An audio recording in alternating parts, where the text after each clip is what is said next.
It's episode 293 of The Platformers, a show about games and nerd culture, and I'm your host, Brian Barnett.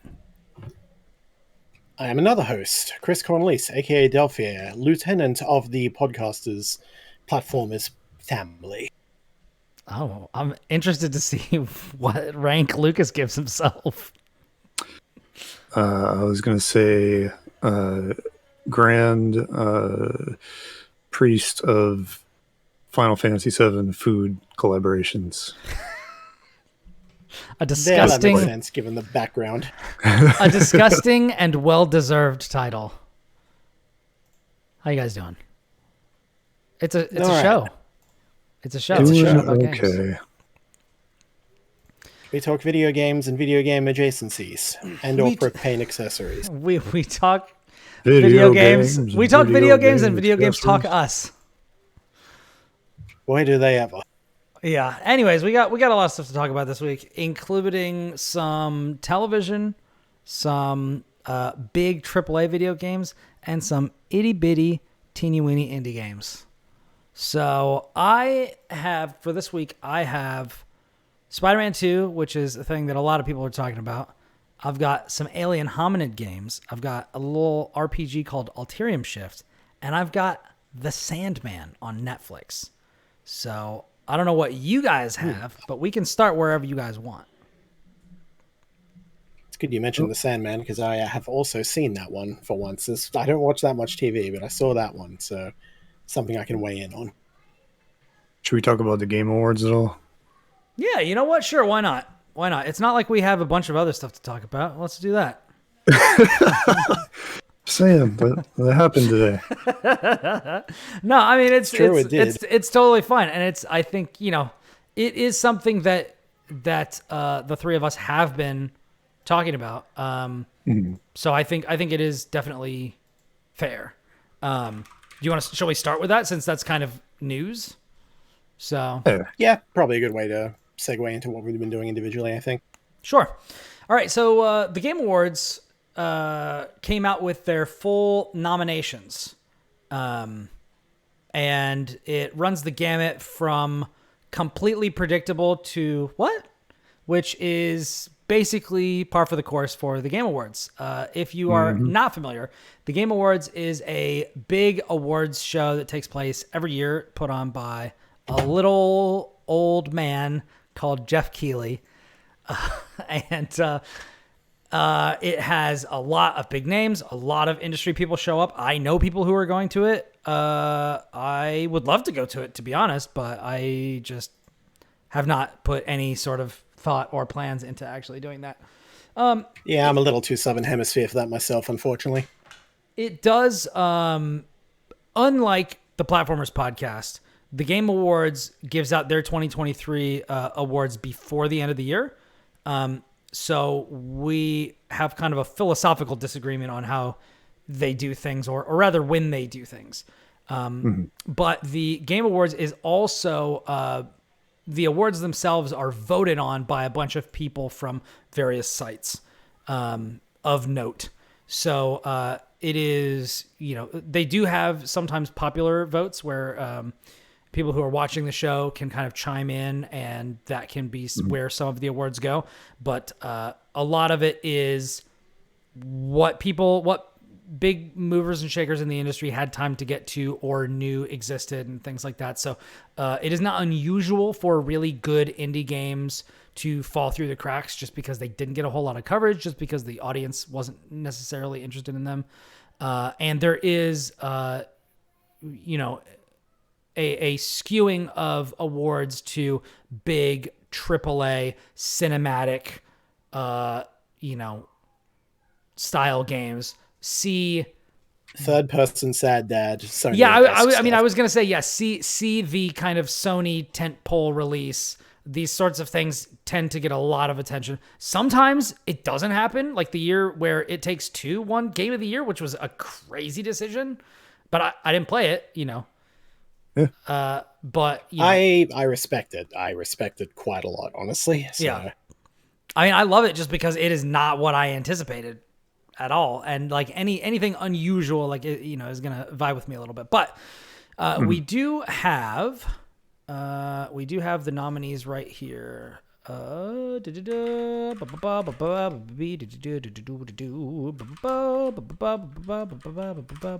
them open if you want me to start listing. Yeah, go for it. Go for it. So, should we start with the big game of the year, I guess? Sure, yeah, let's do The it. main Game of the Year award. The nominees are Alan Wake 2, Baldur's Gate 3, Marvel Spider-Man 2, Resident Evil 4 Remake, Super Mario Bros. Wonder, and The Legend of Zelda Tears of the Kingdom. I can words.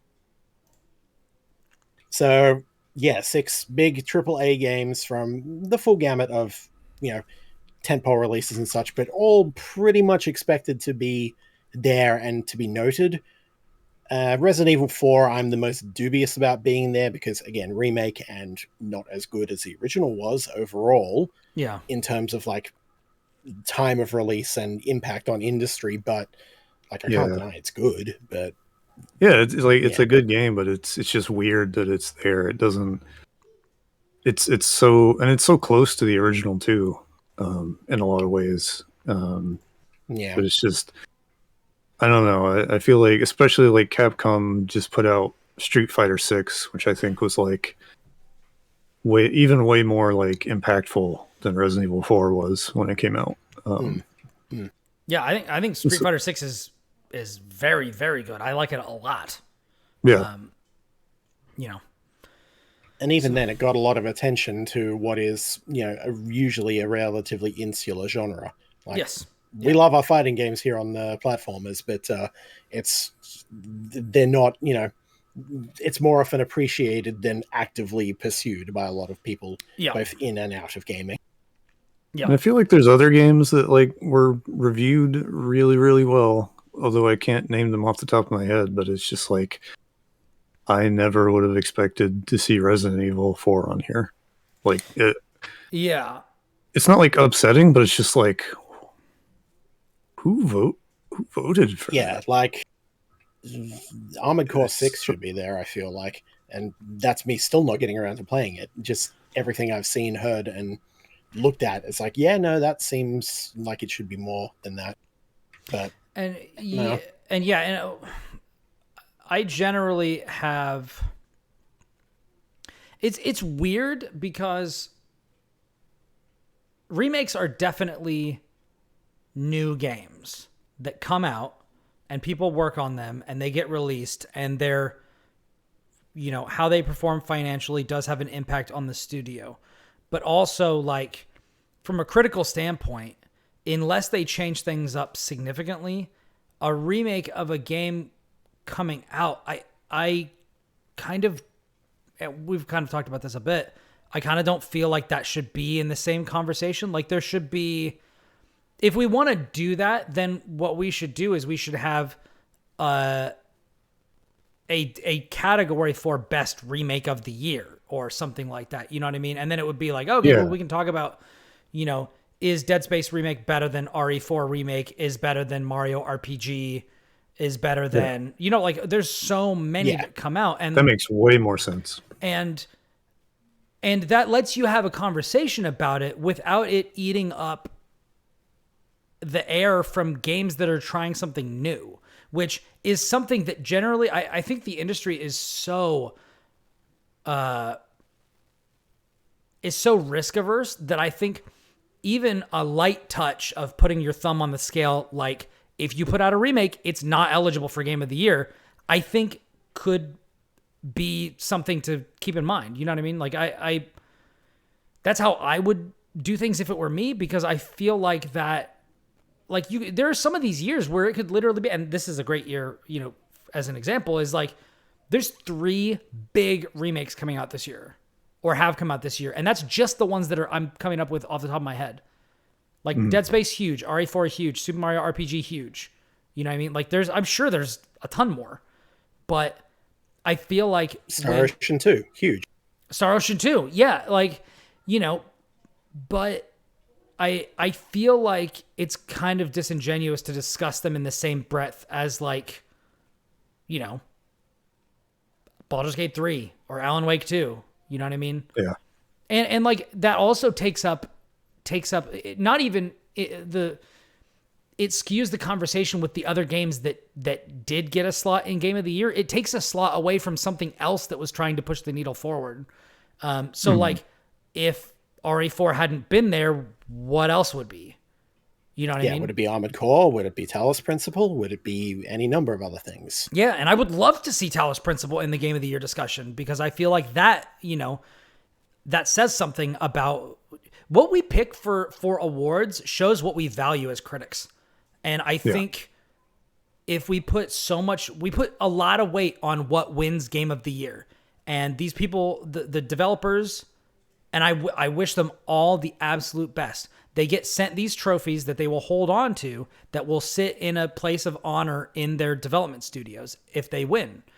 And I feel like if we as critics are going to give attention to something to kind of draw your eye to it, it shouldn't be something you could have played 20 years ago on the GameCube or whatever. You know what I mean? Like it should be something new, something laudable. But that's coming from me, and I'm a known indie game shill because they do new stuff on the show. Like that is I've got my pet peeves, and I've got my pet projects, you know what I mean? Yeah, I'm with you all the way. Like, I'm notably out there saying I want to see what the medium can do that it can't do in other mediums. I want to see games be games and tell stories that only games can do. Yeah. And more often than not, a lot of the big AAA things don't do that because, again, risk averse. They do what works, they do what's established, and more often than not, they're just following trends from other creative mediums entirely. Yeah. And yeah. More to the point in Resident Evil 4. Go ahead. Oh, sorry. I was just going to say, I think like it also shows the limitations of the voting. By that I mean, I think it was Mitch Saltzman on Twitter was talking about it. They bring in like people who work for websites or run them, among other things, and so there's going to be like the staffers at places. Yeah. Whereas like you see a lot of times the more on the margin stuff typically goes to like freelancers, especially at big sites like IGN. And so you're just not gonna see those games even probably considered at all because like nobody in those positions like touch those games. Yeah. You usually give the big stuff, the big blockbuster stuff goes to like the staff people usually. Yeah. Yeah. And their jury is decent. Like they list all the websites and such that they pull from on their website in the FAQ. And like, it's extensive. There's a lot there, but at the end of the day, it's still just like, I don't know. And also the purpose, there's no perfect way to do it. Oh. I was gonna say it also explains why you get those weird nominations the more insular the categories get. Yeah. Like the fact that you like Sifu for fighting game, like what? Who did that? Yeah, the fighting game category has had some real moments. This structure they have for voting is how Jump Force wins. No, and that's a great point. And also, I mean that reminds me of something, which is like these sites where like this, what Lucas was talking about staffers and freelancers and the distribution of coverage, but also these major sites, and the bigger the sites are, the more true this is. These sites are playing games and covering games, particularly as staffers, that drive revenue and that drive clicks and attention. And big games drive bigger clicks, typically. And that's going to push it even further into this and further away from finding awesome stuff on the fringes that nobody's talking about. Big sites are not going to pioneer because they, like the industry, like the rest of the industry, are risk averse. And they don't want to spend their time on something that's not a sure thing. So it's easier to say, let's cover RE4. No, that's RE8 when they got all the fur. But RE4, which is like, we know it's going to be huge because it was huge. You know what I mean? We know Dead Space is going to be a good bet for us to spend time on because Dead Space came out and it was awesome. So as long as they don't totally botch this remake, it's going to be great. So, Mario, reliable generally. Zelda, generally reliable. Marvel Spider-Man, incredibly reliable. Alan Wake and Baldur's Gate, not so much, but those showed up and made a lot of noise for themselves. And Remedy is on the rise. There's also a slight Control. recency bias as well. Yes. I mean, not slight. I think there's massive recency bias. But I've also been very pointedly guarding against that myself. And I feel like if you don't, even if you do, I feel recency bias affecting the stuff that I think about, even with the fact that I have a backlog and I keep a list of all of the games that I have played and been like, this is awesome.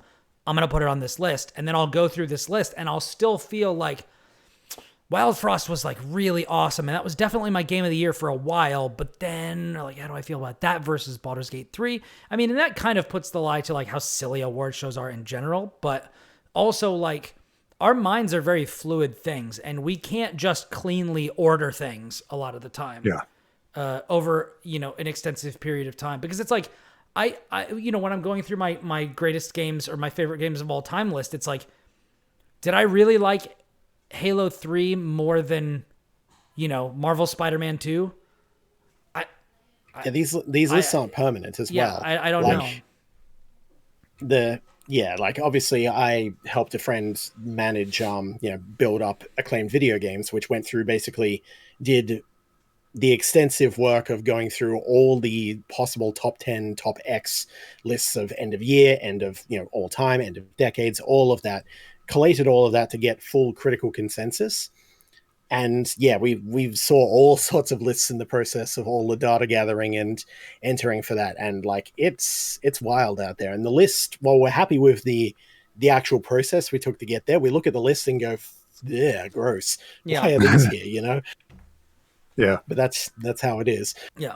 But, which makes sense. But yeah, anyways, not to get too deep into philosophy, but these are the things that I think about when I'm putting on, the Platformers Game of the Year episodes and things like that. And with some stuff that I've got going in the sidelines that I'm not talking about yet.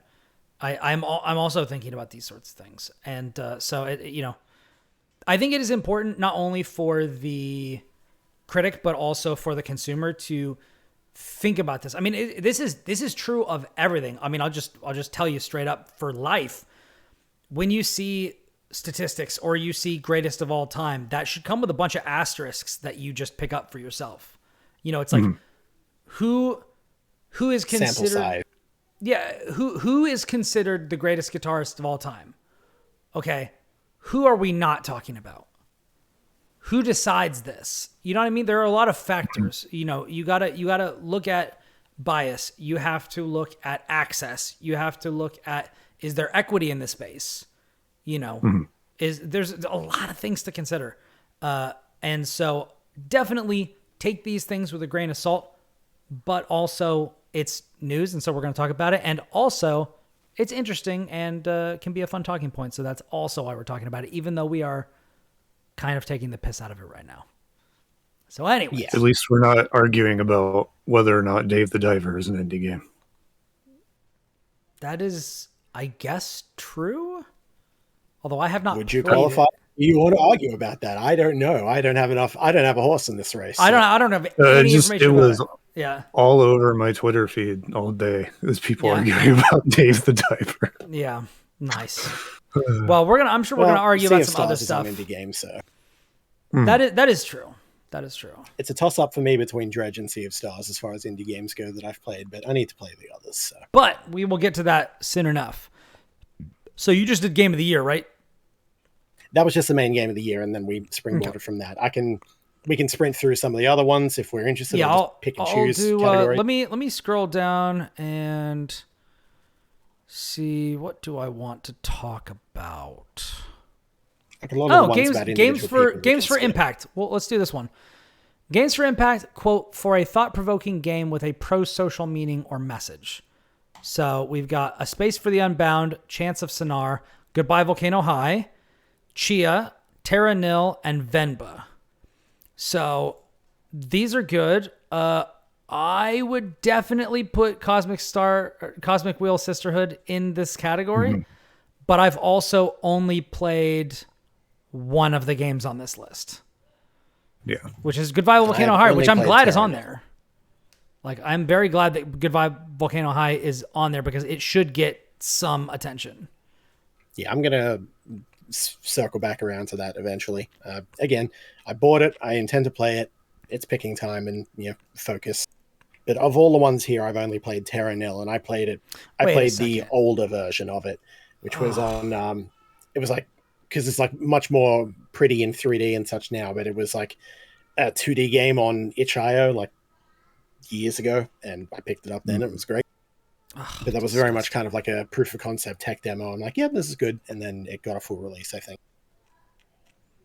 Damn, I'm literally like scrolling through here, and Cosmic Wheel Sisterhood is nowhere. Because nobody played it. No one played it.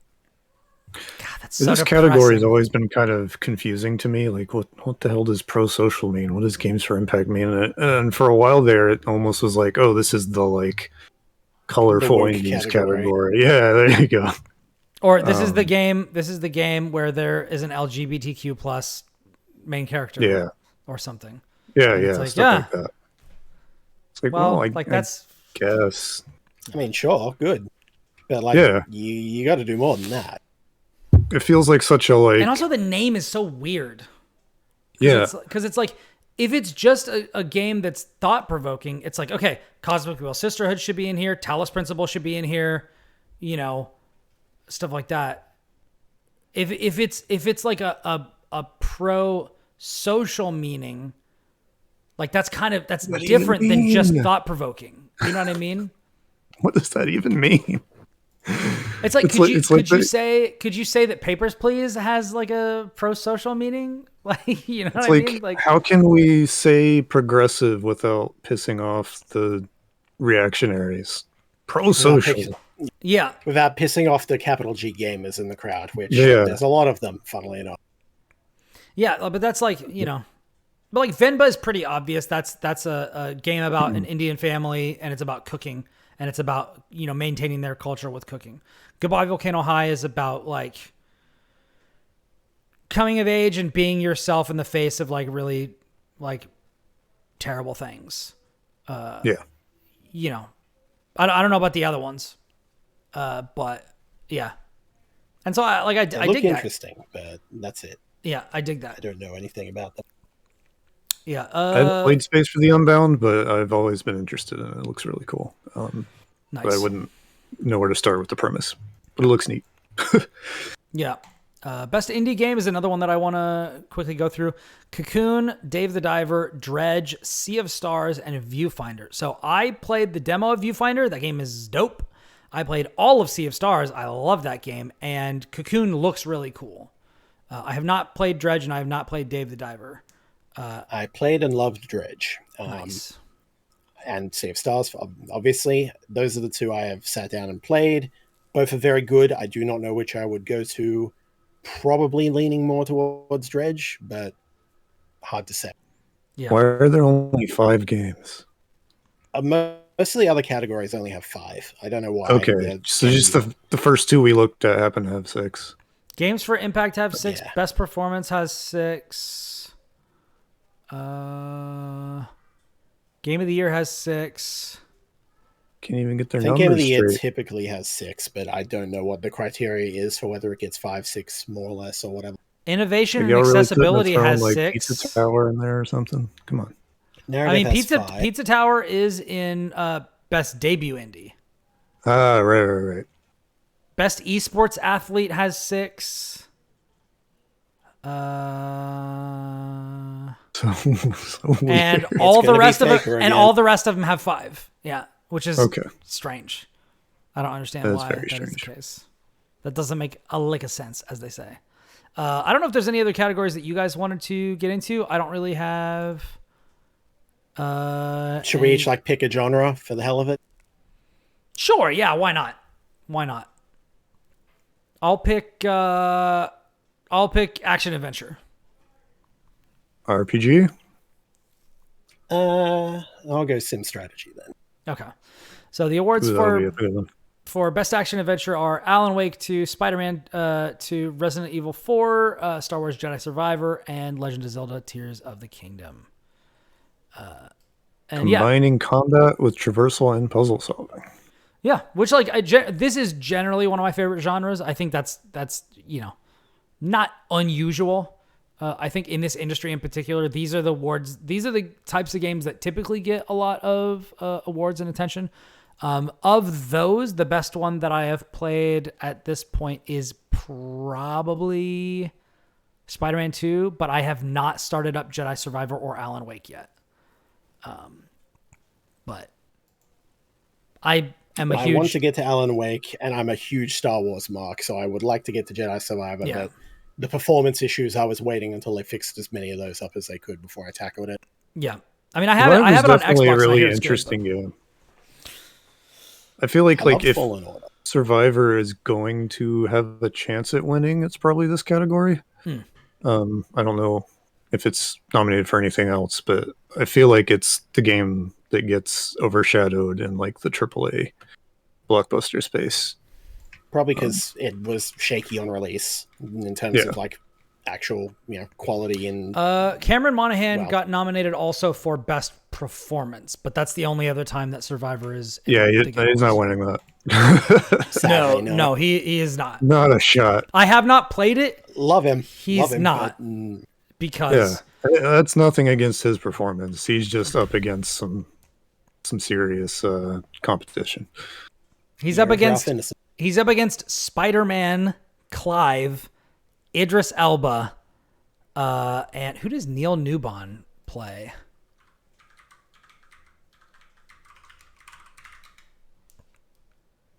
Oh, the guy who plays Asterion. Yeah, from Baldur's Gate 3. Sense. That's the fan pick. Everybody loves him. Yeah, he's up against Asterion from Baldur's Gate 3, Melanie Liburd from Alan Wake 2, who I'm guessing is Saga. Probably. But I think so. That and then get around to it. And then Spider-Man and everybody's favorite voice actor right now, Ben Starr, who's like become Ben Starr wins this easily. Yeah. There's and no the way award for best Ben Starr goes to Ralph Fiennes. Ben Starr. Yeah, and it's kind of there's a degree to which I'm like, I kind of think this is, if he wins, I feel like it's kind of unfair because like, yes, Clive was well acted. And yes, I think Ben Starr is great, but also he's captured everybody's hearts from social media. And so like, he's just living in everybody's head right now. And that's I think the same also with Historian. Like, sure, that is also true. Very active, but yeah, that is also very true. I feel like Clive was so good. Like the dude was just like made in real time, and we kind of watched it all happen. Yeah. And that's pretty like, that's a big deal.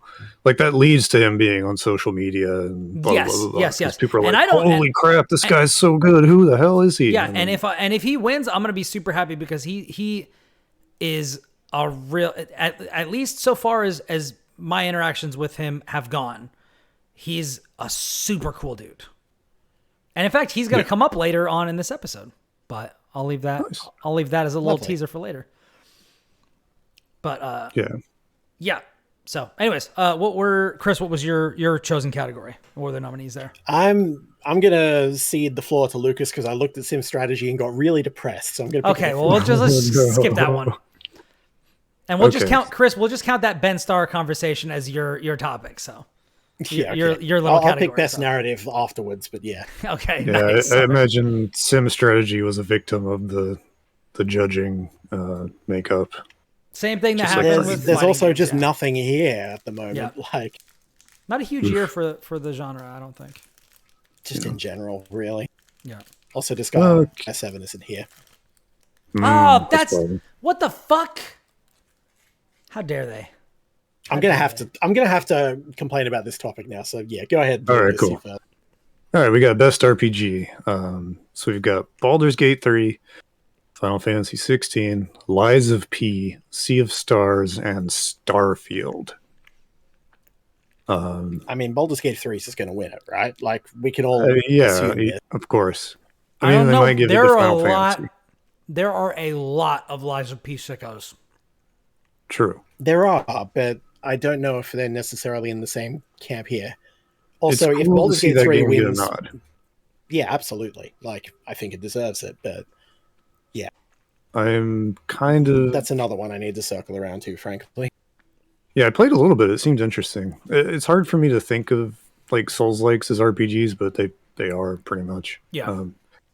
But like, I'm actually kind of confused about Starfield being here because that game seemed to come out and Do nothing. just sort of, Yeah. meet everyone's expectations, like a flat line on a graph. Surprise! It's a Bethesda game. Yeah. It's so weird, like And I Octopath will Traveler give 2 a is not on here. half-hearted. Yeah, that's true. That's also true. What's that? I'd give a half-hearted defense of Starfield, but yeah.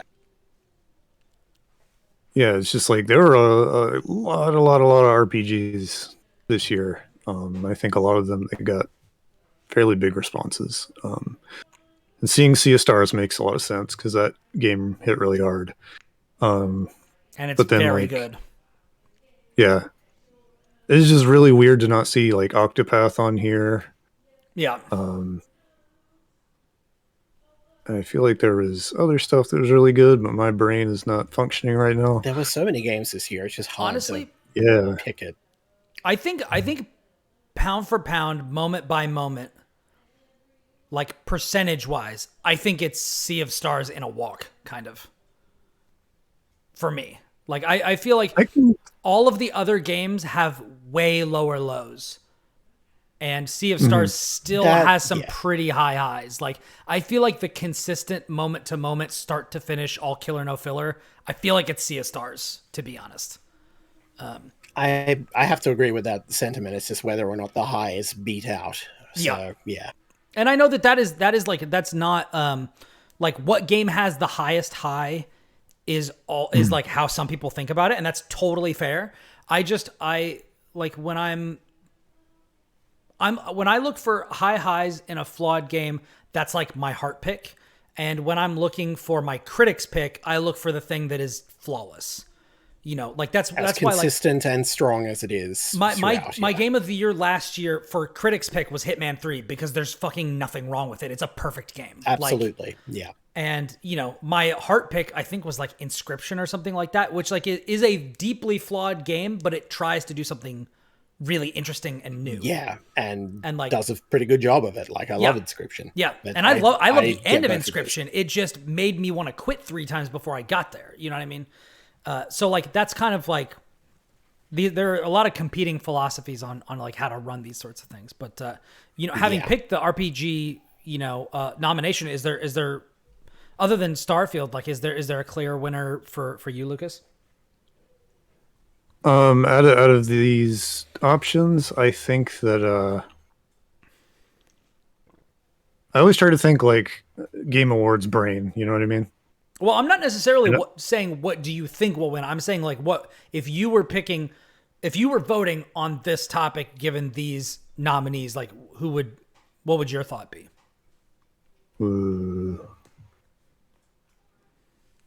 I think out of these options, it's between Sea of Stars and Final Fantasy 16. That's a pretty hard one to choose because like 16 has its problems, but I think overall, like it was like a kind of game where it washes over you really well if you're like kind of speaking the language. Yeah. Sea of Stars maybe is like friendlier in a way. You know what I mean? It's like you don't sit there, like the flaws don't stick out as much. But maybe generally it's less notable. I know that the plot and like some of the twists and things really spoke to me, but like that could just be a me thing. You know? Yeah, and I can't deny that Final Fantasy 16 had some really badass moments. Like had some really cool stuff that it was doing. I mean, we talked for it freaking seems hours about really it. strong. If you want to True, hear our true. deep, in-depth thoughts about Final Fantasy 16, go listen to the Final Fantasy 16 deep dive episode because it's a banger. I think One day I will play it. Sonic the Hedgehog ass Titan fight puts 16 in the winning spot for me. I forgot about that. Nice. Yeah, I was thinking about the final fight, which is like pretty crazy. Just incredible set pieces in that game. Yeah. And basically everything that had Odin in it. Yeah. Every section that he was in, every section that, all that sort of stuff. But it would just be nice to see like NIS show up sometime, or it would they be almost nice, never get shown up here, do they? And they put out some really good stuff this year. Yeah, Disgaea 7 is good. Yeah, Void Terrarium 2. That game You is blew incredible. my mind when you mentioned it the other day. I'm like, they made a second one? When? Yeah. Because I really liked the first one. It was one of those little sleeper hit indies. And I'm like, wow, this is really good. I dig this. So I got to go track down that second one. Oh yeah, it's really interesting. But yeah, it came out and nobody said anything. Labyrinth of didn't even know. I Galeria was is a really fan. good. Yeah. Yeah, I didn't play that one. I have Labyrinth of Refrain that I played, but That game is awesome. Like as far as like the first person dungeon crawlers, just there was a new Legend of Heroes. Like those games have made enough of an impact. Do you think they'd show up here? I haven't played again, Prime Machina, but unfortunately. I really enjoyed what I played of the preview. Yeah. Atelier Rise of 3? Like I didn't care for it as much as 2. So. yeah, I guess it would have been more appropriate for like the first one to be on the list that year. I don't know. But just like something that isn't, I don't know. Like they gotta have more sickos on the judge panels, I guess, is what I'm getting at. That's true. They gotta get the weebs. Yeah.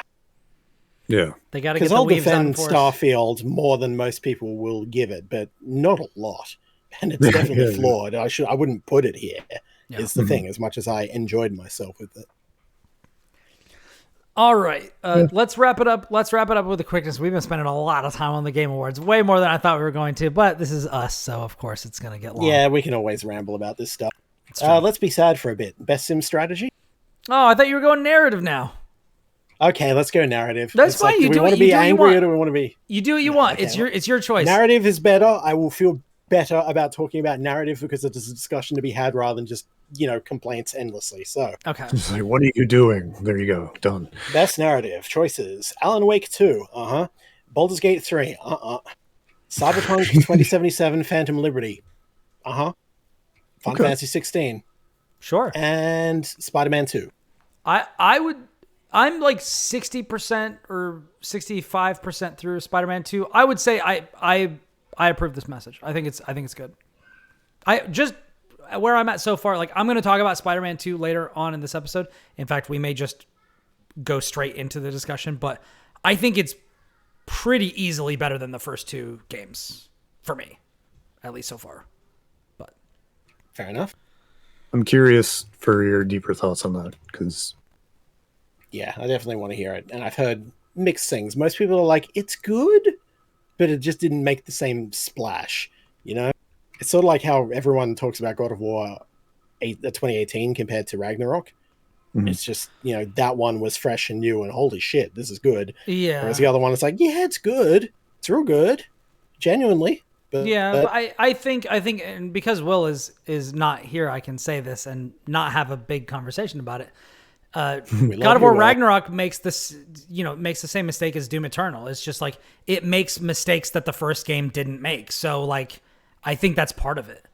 I think when we're looking at these sorts of experiences, like the first one is more focused and more pure, and like, and because of that, if the developers hit on what they're trying to do, they're not trying to do a lot, and so it's if it hits, it all hits because there's not a lot of extra stuff. Whereas in Ragnarok, they threw in like everything, and it didn't really work for games, me. really. And so that made it significantly less interesting for me, particularly over the long term. Which is another thing that I wanted to just briefly mention. Like one thing that I've been thinking about that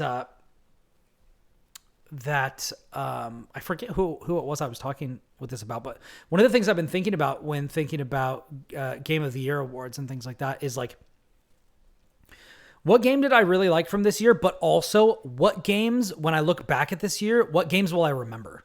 And that changes how I think about things sometimes. Yeah, that was the big throughput question for, episode 290, which, again, I'm going to hold up as one of our better ones, in that we said, yeah, pick fine. These are extremely good games. Will we remember any of them? Will any of them stand the test of time? How many of them are going on our all-timer lists as opposed to just this year? And for me, it's basically none so far. So yeah, what actually sticks with you can really be surprising when you sit and think about it. And that's how I've been trying to lean into. I've been trying to like change my thinking to lean more into stuff like that, which is why I think Goodbye Volcano High and Cosmic Whale Sisterhood are two of my favorite games of this year. Because both of those games say things. And they are, to varying degrees, I think Goodbye Volcano High actually does this more. Those are things that are going to stick with me, And, there are things that are like purely delightful. Like Super Mario Brothers Wonder should win some awards because that game is fun as hell. And it's just really creative and delightful and a joy. And a lot of life is difficult, and we should take joy where we can get it. You know what I mean? And we shouldn't, if you enjoy yourself, it's not a waste of time, but like we also should, like Kris was saying, like we should be chasing all timers. Like we should be looking at something, and we shouldn't say, or at least I'm going to try to, I'm not going to be prescriptive about it. I'm going to try not to be like, oh, that looks good enough. And instead be like, oh, that really speaks to me. I'm going to go really deep with it. Like I would like to play fewer games more deeply. And maybe that makes for less interesting content, but I feel like bouncing earlier off of things that don't speak to me and giving a real chance to things that are flawed, but like shooting for something unique. I'm just going to become more me as the future goes on, I guess. There you go. But yeah, I'm excited. And that's why, there's a lot of things that I haven't played this year, but like one of the big ones that I'm definitely going to get to is Talos Principle 2 for that reason. Because like that is a game about philosophy and about, and also fun puzzles, and if you want to do one or the other, then you can do that. And if you want to do both, then great, And so I'm gonna try to treat myself with more grace, and try to push guilty thoughts out of my mind about what I should or should not be doing, and instead just chase what really speaks to me. And I suggest that you do the same, dear listener. But anyways, if you feel depressed and just want to go play Stardew Valley for 3 months, fucking go for it. Do it. I'm beating my head up against the wall playing fighting games. And that kind of leads me to another thing that I wanted to talk about very briefly. Did we have any, Kris, Lucas, did we have any final thoughts about the Game Awards selections that we have not already talked about? No, nothing we can't say for a later date, I think. Yeah. Aside from the best sim strategy situation is abhorrent and I hate it, and make more RTSs, please, and thank you. Yeah, disgusting. And you said Disgaea 7 wasn't even on there? Yeah, not even on there. Trash. NIS got robbed in 2023. That's the real story. Trash. That's truth. Trash. Disgaea 7 is really fun. Anyways, so I'll put it this way. Fire Emblem Engage is listed. Get the hell out. That alone means this entire category is wrong. It should not be a candidate. Get out. The game is awful. All right. Damn. Anyways, so I've been playing fighting games that will not be news to longtime listeners or even my friends here who know me well as a fighting game enjoyer. But Old strategy con. Let's see if it pays out for him. But what is new is that I bought myself a new controller that I have fully committed to. Would you like to see it? Please. Yes. Here it is. I got myself. He has. I got myself one of those. a Snackbox Micro, and I went down to guest host Ronnie Barrier's house. He had a Snackbox Micro, and I played on it for like 4.5 or 5 hours straight. I thought about it the entire ride home. I thought about it as I was falling to sleep. And when I woke up in the morning, I was still thinking about it. And so I ordered one. And I have completely made the pivot away. I do not play fighting games with a controller anymore, which is a huge deal if you know me, because I've played pad forever. During the PS3 era, I did play on stick for a while when my main game was BlazBlue. But ever since coming back to fighting games and playing in the modern era, I have only played on pad because of Dragon Ball Fighters and things like this. But I picked this one up from Junk Food Custom Arcades. The buttons are just... I don't know if you guys can hear that. No. Nope. I think the noise canceling on your mic is too good. Couldn't hear a thing. Dang it! Powerful. I'm really clacking away. I'll have to turn that off later. But I think. Wait, hold on. Okay, it's showing up. It's showing up on the. Speaking while you're doing it. Hey guys, can you hear these clickety clacky things? Anyways, so they're showing up on my podcast recording track. So like people who listen to the show will definitely hear them. But it is incredible. I love it. It is so fun to play as. It took a little bit of getting used to, and I'm still nowhere near as good as I was before. But my understanding is, I mean, some people have done things, and it's like this is like empirically like the best control method as far as accuracy and reliability is concerned. There's also some cool shortcuts that you can do, which are really cool, like with DPs or with like stuff like that. Like if I'm trying to do a half circle forward, I can literally just do that. Just like piano key my fingers like that. And it's super fucking fun, dude. I love it. And so that has thrown a little bit of spice in there. Anyways, it's super high quality. You can get one that works just for PC for I think like $100 and something, like 120 or 160 or something like that.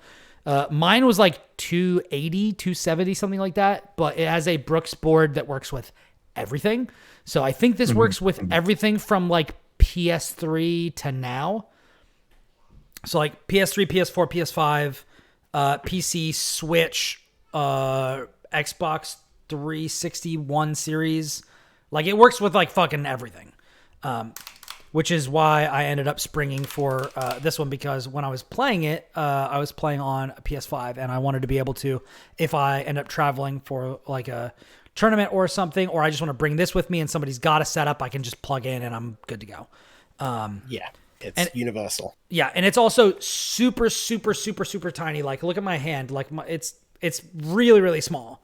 Like, it's Looks about really thin, too. It is. It's incredibly thin.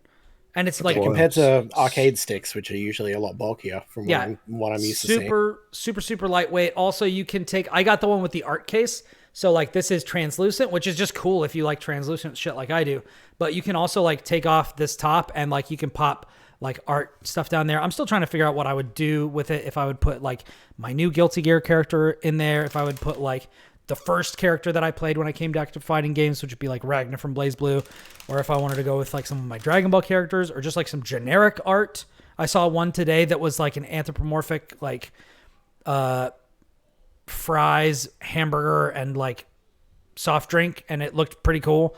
And so like I'd be fine with that, but Aqua Team Hunger Force energy. Kind of, yeah. But yeah, it's awesome. I really, really dig it. I wish it had more buttons, but I'm not complaining because I'm having an absolute blast with it. But yeah, so that's what I've been doing with that. And I highly recommend it. What I do not recommend is playing against the second best person in your crew while you are playing the hardest character in Guilty Gear Strive and trying to learn Snackbox. That's what I would not recommend. But everything else I recommend. Yeah.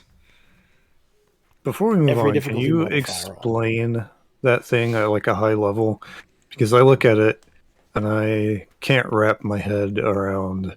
I mean, like the buttons on the right, obvious, but everything going on the left, I just don't. Oh, okay, okay, yeah. Let me explain it, because I guess I just take for granted that people understand what this is. So this type of a controller is called a leverless controller, because there is no, like, typically on an arcade stick, when you get an arcade stick, the titular stick is the joystick. Which I actually have. Hold on. Actually, where did it go? Oh, hold on. Let me go grab it. But yeah, I assume that it just has buttons mapped in place of the actual stick function. So, when he's doing the motion, he's, one of those buttons is down, one of them is right, one of them is left. So I assume that is how it works. All right. So this is a standard arcade fight stick. So here's the joystick. You move it around, and it's up, down, left, right, all that sort of stuff. And then you've got your classic six button setup, and then with 2 extra buttons right here. So these are like for macros or whatever. Basically, this is shoulder buttons: square, triangle, circle, and X. And then these are R1, L1, and then R2, L2. So that is also the case on a leverless controller. The only difference is they swap this out for 4 directional buttons. So this is the left button, this is the down button, this is the right button, and this is up. And so you'll hold your fingers like this, and then you can go left, down, forward, up. And so you can get a lot more accuracy. Like, you're not going to flub your inputs. So if I want to do a half circle forward, I just do left, down, forward. And I can just do that, and I can do it way quicker than I can do it on a stick. And it's more accurate because I'm never accidentally going to hit up. Because that's always the big thing. It's on a separate button. Accidentally, I'm jumping. Oh shit. Yeah, and if I want to TK something or Tiger Knee something, which is basically an instant overhead, which is useful for... I used to play Biken in Guilty Gear, and she does this all the time. This is a core part of her mix-up. She would hit with the close slash, and then she would either go into a crouching, like kind of a heavy attack, or she would jump and then do her Yozansen move. But you want to do it as quickly as you possibly can, and do it so you can do it as low in the air as you possibly can. So what you would do is you would go down, forward, up, and then this button, and it would do it basically. She would buffer the down, forward, and then hit up and this button, which would mean she would jump, and maybe 1 or 2 frames after she jumped, the move would come out, or instantly, ideally. And so being able to do that, just boom, just plink, that sort of stuff like that makes it like really, really easy to get these inputs out and to get them out reliably. And reliability is the name of the game with this thing, which is why I really love it. Accuracy and consistency. And having just straight button inputs instead of an analog input gets rid of a lot of problems. So there's also there's half circle back forward movements. So like one of the supers for my character, I play Oscar Arkreutz in Guilty Gear Strive now, who is a ridiculously complicated character. And his super is forward, down, back, and then forward and either P or K. When you're doing that on an analog stick, either on a controller or on an arcade stick, it's really easy to get jump as part of that thing, because you're going all the way to the back and then you're going forward. And if you kind of tilt it even a little bit up, you might get jump, and that'll interrupt the thing. This, I'm never going to get that. I'm just going to take my thumb off of here. Boom, boom. Done. I'm never, ever, ever going to get jump unless I actually press this button. And so that's what it's about. People have actually in the industry taken Hitbox, which I think was the first one. They've taken to calling it Cheatbox, because there are some things that you can do. Like there are some things that are not possible on other controllers. So like you can push, like you can push left and right at the same time on this controller, which you can't do on another controller. You can push down and up at the same time.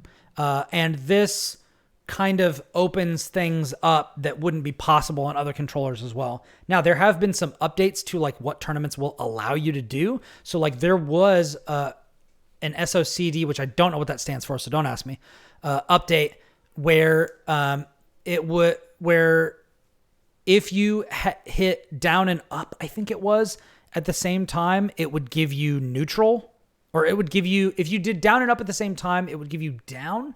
And I think now it gives you neutral. There was something where it was like for characters like Guile, they could actually block while doing their DPs so that if people didn't leave a gap, they would still be like crouch blocking or something. And if they weren't, like, then he'd be able to DP. There was some stuff where it was like making characters that were charge characters, like giving them a really big advantage over other types of like DP or invincible reversal, like mechanics, just because of the nature of the way that like being able to hold two different contradictory buttons at the same time. That'd be a complete game changer for any charge character. So I can immediately see where that would go.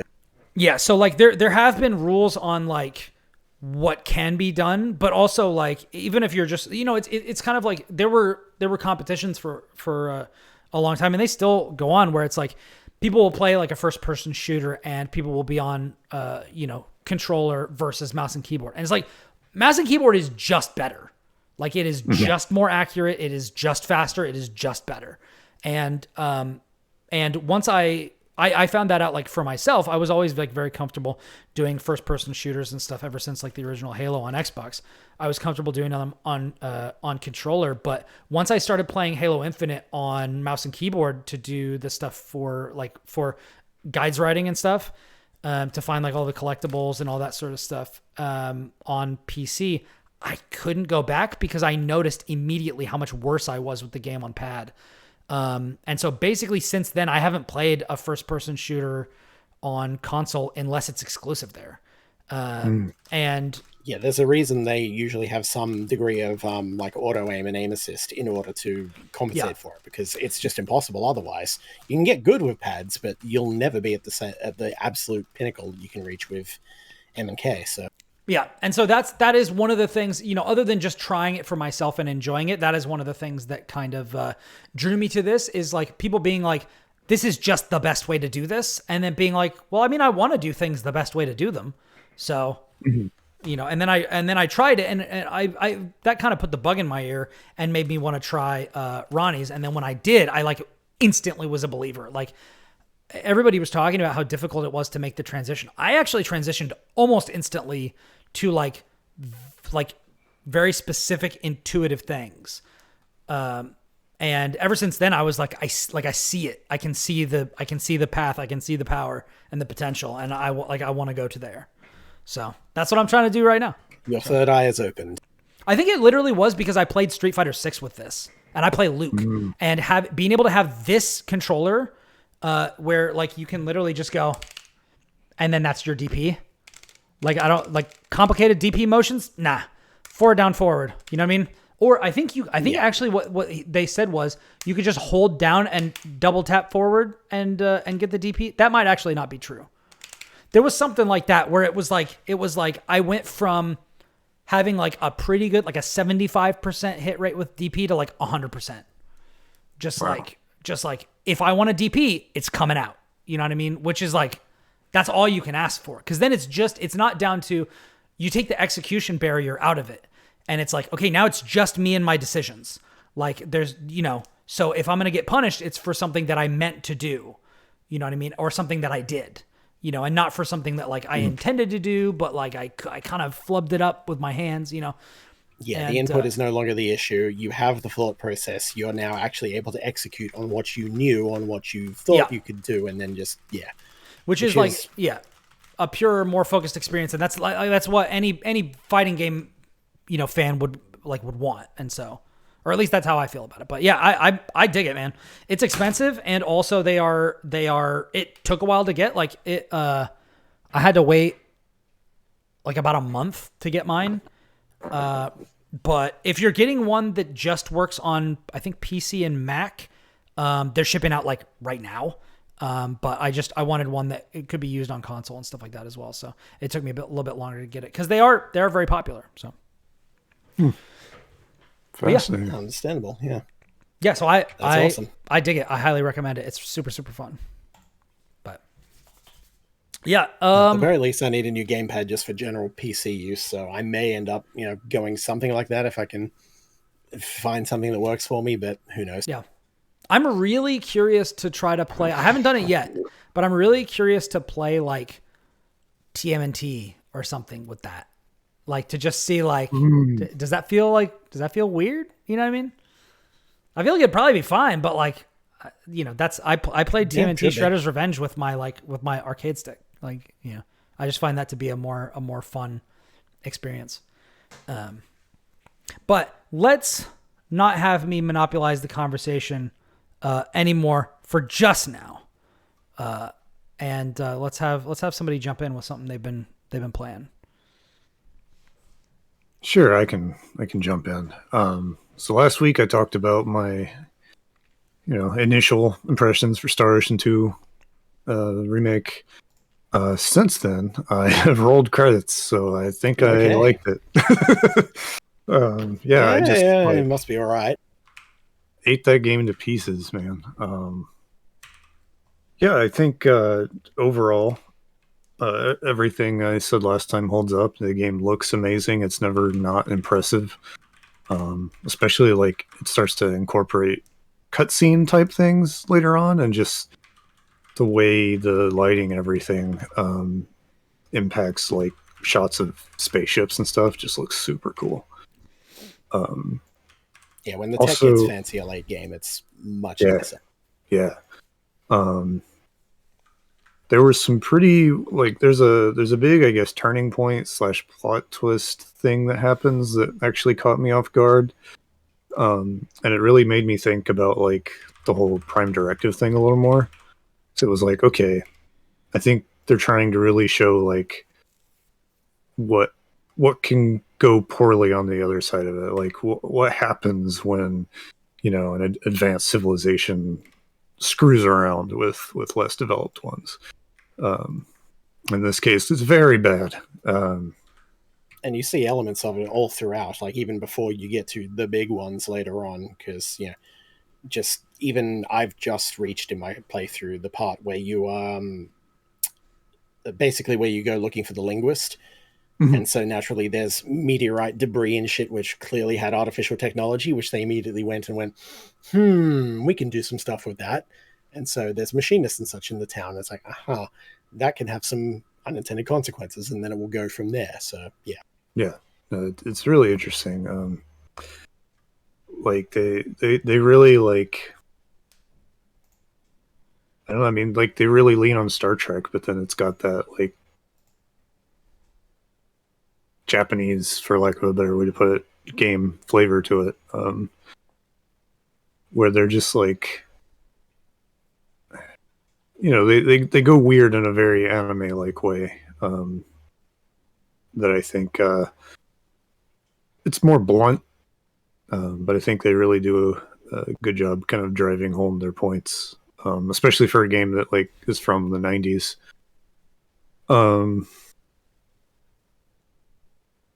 Also, like, just I played around with the crafting systems and stuff a lot more, and accidentally broke the game.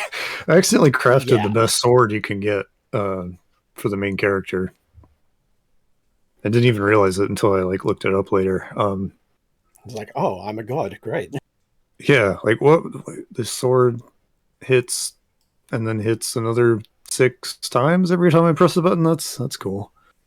I think like there's definitely parts where it's like, oh yeah, this is an old RPG. Like the villains kind of just are villains.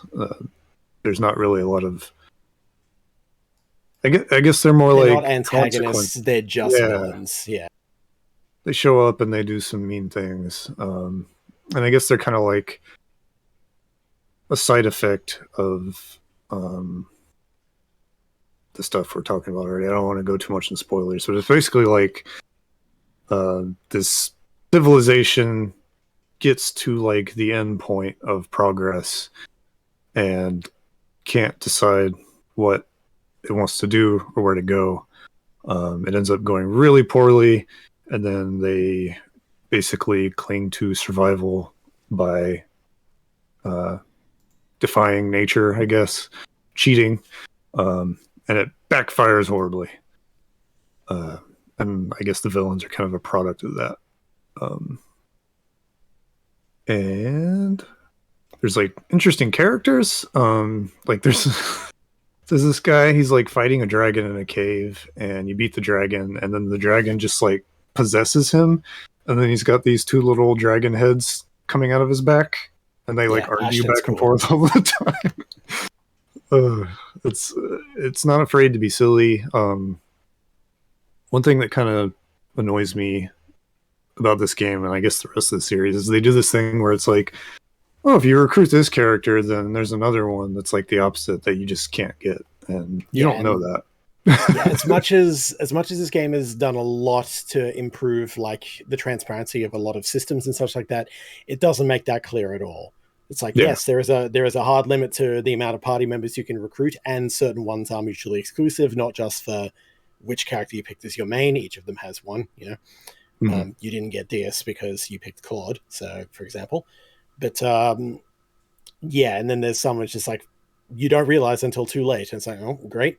So I don't know if they just want to encourage replayability and experimenting, but who knows?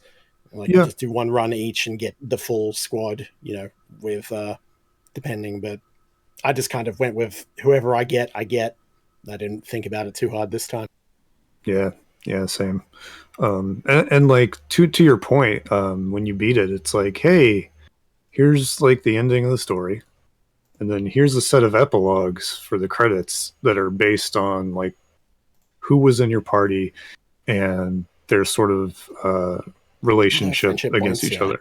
Yeah, so you get these really modular epilogues, and I believe the game says there's like 99 of them in total, because it's like your main character, if they pair up with anyone in a friendly or romantic way, or they're by themselves, or do any of your other party members pair up, or they by themselves, and there's just this giant like checklist that just fills it all in as you go. So if you really want to sit there and like, you know, grind fill your that life out away, then yeah, you can. Yeah. That's interesting, and it's like sometimes I look at things like Mass Effect and how that's kind of impacted how we look at big RPGs, where it's like so much revolves around like getting the relationship points up with all the characters, and I get why that's appealing. Then we get into the like transactional relationship discussion. Yeah. Report back to the ship as soon as you can. We'll bang, okay? Yeah. And then sometimes it like takes over the story in weird ways. Here it's like a bonus. It's like, here's the story that we wanted to tell. Here's the ending. And then here's some little extras to reward you for, you know, engaging with our little systems. I appreciate that a lot. If I may, I do feel that a lot of conversations and such earlier on, they do kind of revolve around that. Like pretty much the entire time, they're all just like, "Oh, I see, it's you and Claude with Rainer," and it's like the back and forth. No, it's not like that. Blah blah blah. There's so much of it. There is so much of it. That's true. It gets pretty tropey. I'm fine with the tropes. I'm fine with it being decently charming, but like 80% of the dialogue in the early game is about that kind of thing or tangentially related, and it's like, man, Baldur's Gate 3 wasn't the horniest game of the year. I see. Yeah, that's true. I guess for context, Baldur's Gate 3 was, but yeah. But like for context, with Star Ocean, it's like you have the main story, and then when you're kind of roaming off on your own, you can like go back into a town and find like special conversations with your party members, and they will sort of appear based on timing or based on previous ones you've done, based on like how you've progressed so far, and that's another thing. This game marks it all. It tells you like there's one here, there's another one here. This one's time limited. It's got a little hourglass on it. So instead of having to do the guesswork thing of like, I'll just go into every town and see if I can talk to anyone, and wasting so much time. Yeah, the PS1 era backtracking every time you make any kind of progress. It's like, okay, what has changed previously? Because there were games where it would punish you if you didn't go check one little place on the other side of the world in this very narrow window of time. Like, and half the time it's nothing. I'm looking so at you're you, just Tales like, series. Yeah. So I appreciate that. Although yeah, it does go really hard on the like will they won't they thing. But it's nice that the game communicates how that works and gives you the opportunity to kind of like, it doesn't give you everything because of the way they'll like lock you out of certain things, or like you can still miss stuff. It's definitely interesting playing an older RPG because I feel like those go a lot harder on missable stuff than like I'm used to Very these much days. so, yeah. Yeah. So it's like FOMO. I want to go back and do all the things. But it's going to take me 3 playthroughs, and that's just not realistic. But it's interesting to have to like deal with that, but have those extra tools so it's like visible. Yeah, I think that's about it. Kris, I was curious about your perspective because you played the original back in the day. I played the original, and I didn't end up finishing it myself, but I have seen how it goes, so nothing was particularly spoiled for me or anything.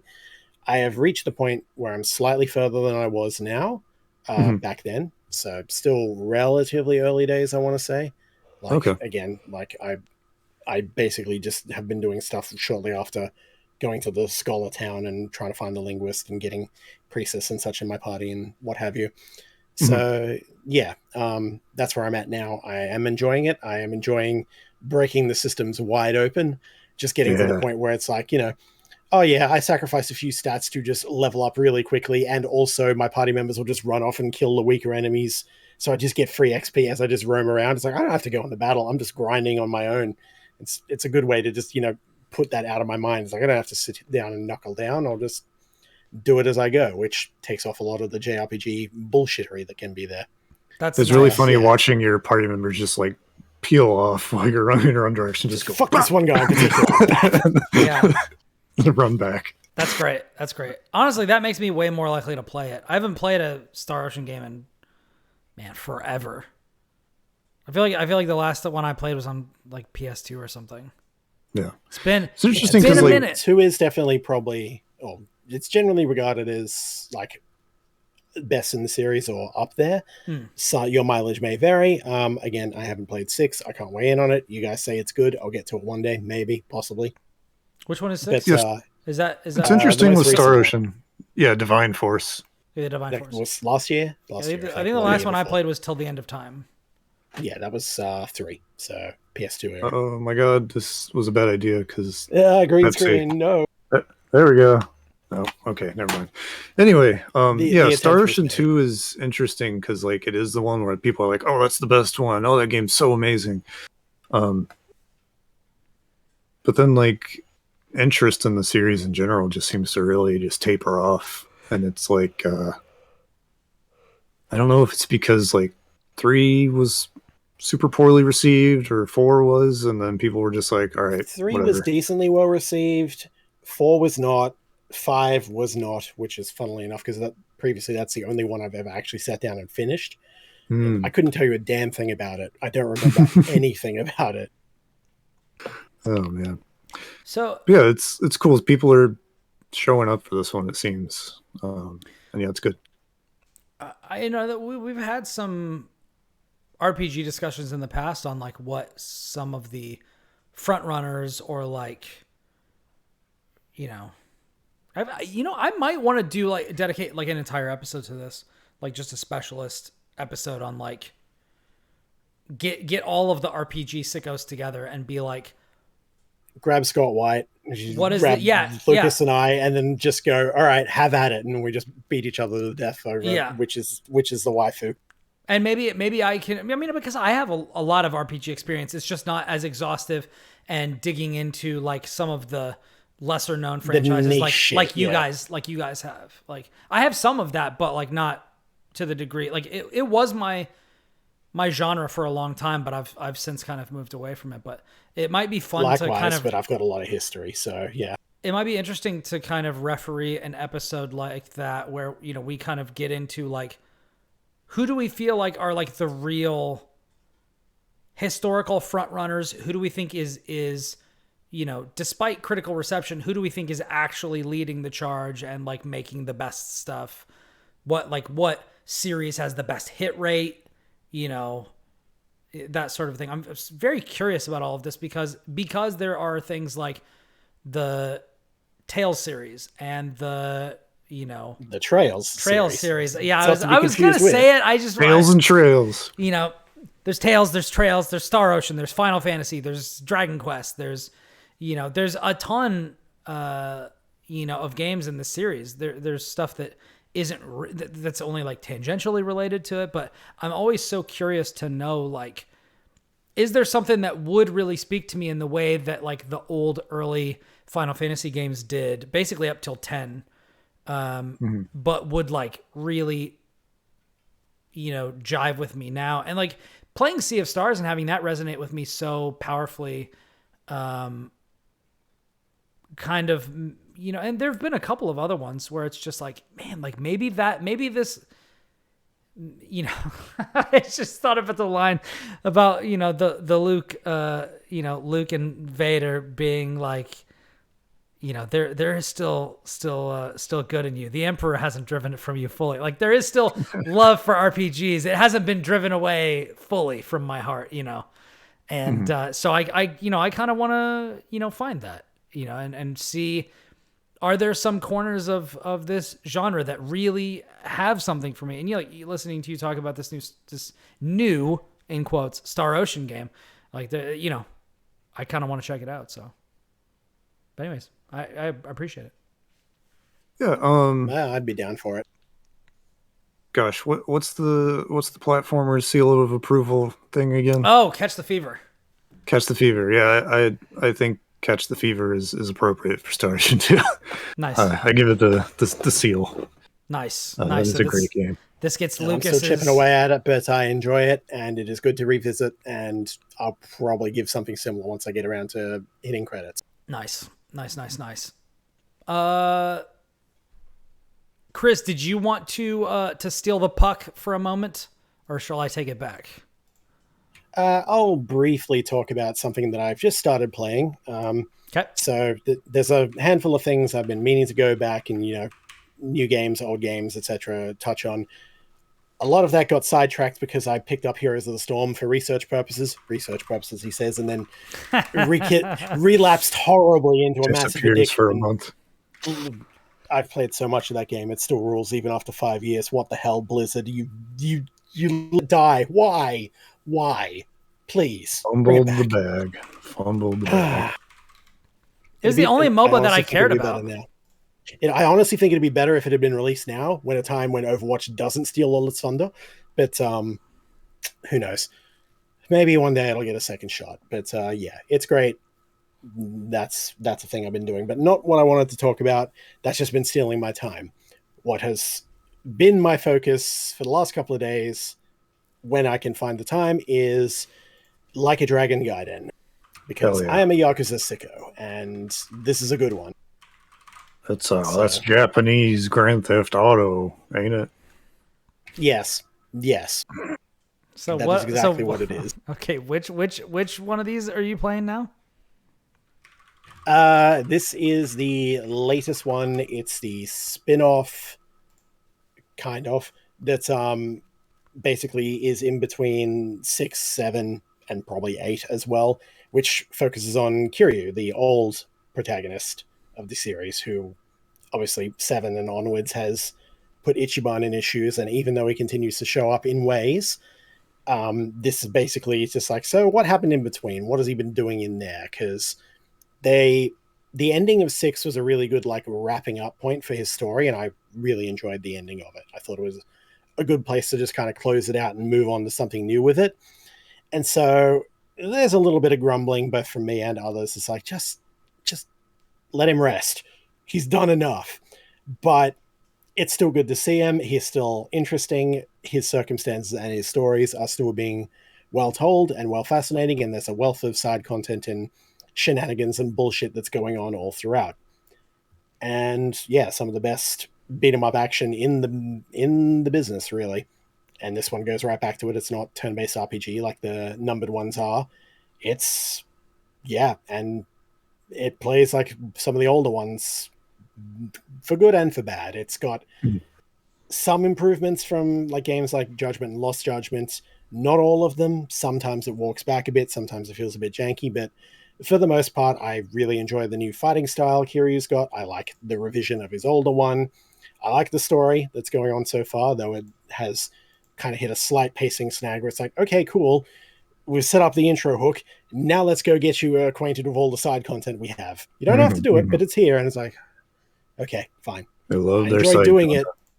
it. That's the games, right? And frankly, I enjoy doing it. It is fun to just, play the games holistically and just roam around, be a virtual tourist. Just go, I want to eat here. I want to, go play Mahjong for 6 hours.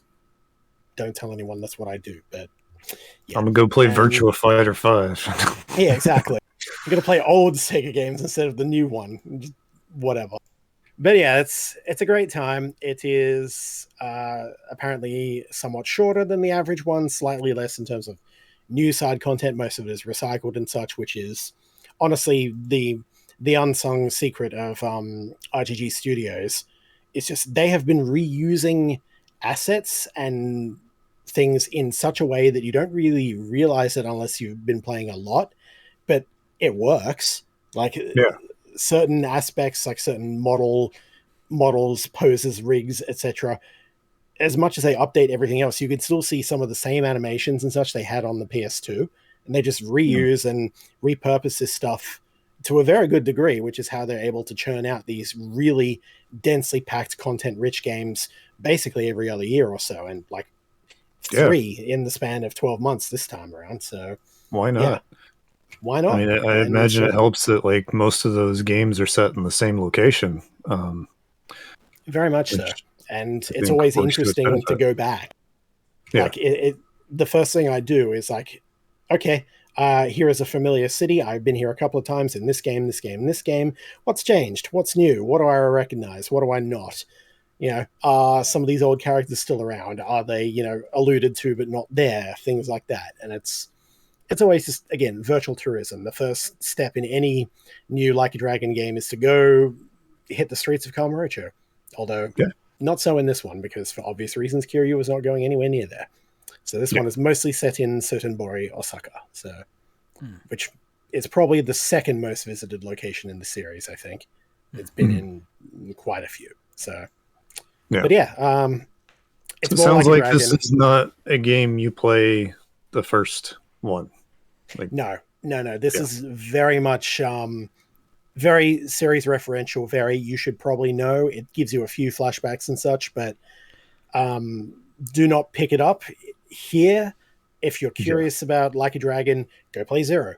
Just go play Zero. It's probably the best one still, and then go back and proceed through if you want, or just then you can come forward and check this shit out. But not a good entry point, but for Like a Dragon sicko like me, I'm eating good. So so far so good. Curious to see how it wraps. Very nice. That's a series that I've always dabbled in, but have never managed to finish one. It gets like sometimes that. I come really close. Those games are cool. I respect them a lot. They remind me of River City Ransom a lot. A lot of that energy, really. Yeah, and I love that game. Good series. Two things we've learned this episode. One, that the Game Awards should definitely have major site freelancers that are genre experts on their panels. And two, that sometimes Lucas comes really close. Those are the two things that we've learned. And I guess there we go. All right. I had to. I'm sorry, but I'm also extremely not sorry. I spared you all the comments when you were understand. talking about DPs and Yeah. control scheme. So that'll come back to haunt you if you do that. That is true. And you know what? You should have given it to me with both barrels. Oh, I'm sorry. no. I'm so sorry.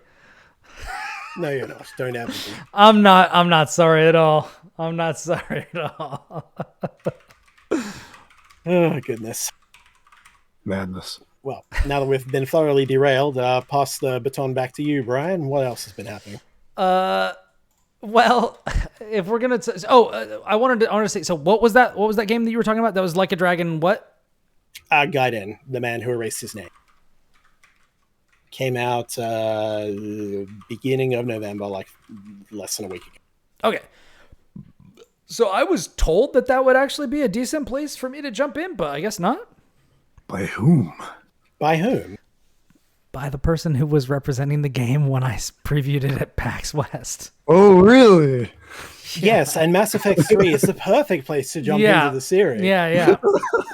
I mean, Brittany Bombacker also had said something like this to this effect on Twitter, and I was like, cool, because I'm planning on jumping into this one for the first time. Because like I played it, it's the first one that I've ever played. I've never played a Yakuza game before, or I guess now a Like a Dragon game. It'll hold up to a point, but there will be a lot of little references, little recurring characters, little nods and things that are very much, again, for the people who know, right? Like, I've seen very familiar characters who have just appeared in multiple different games as little side quests. There's certain characters which don't make an appearance, which made me just go, cowards, let them meet.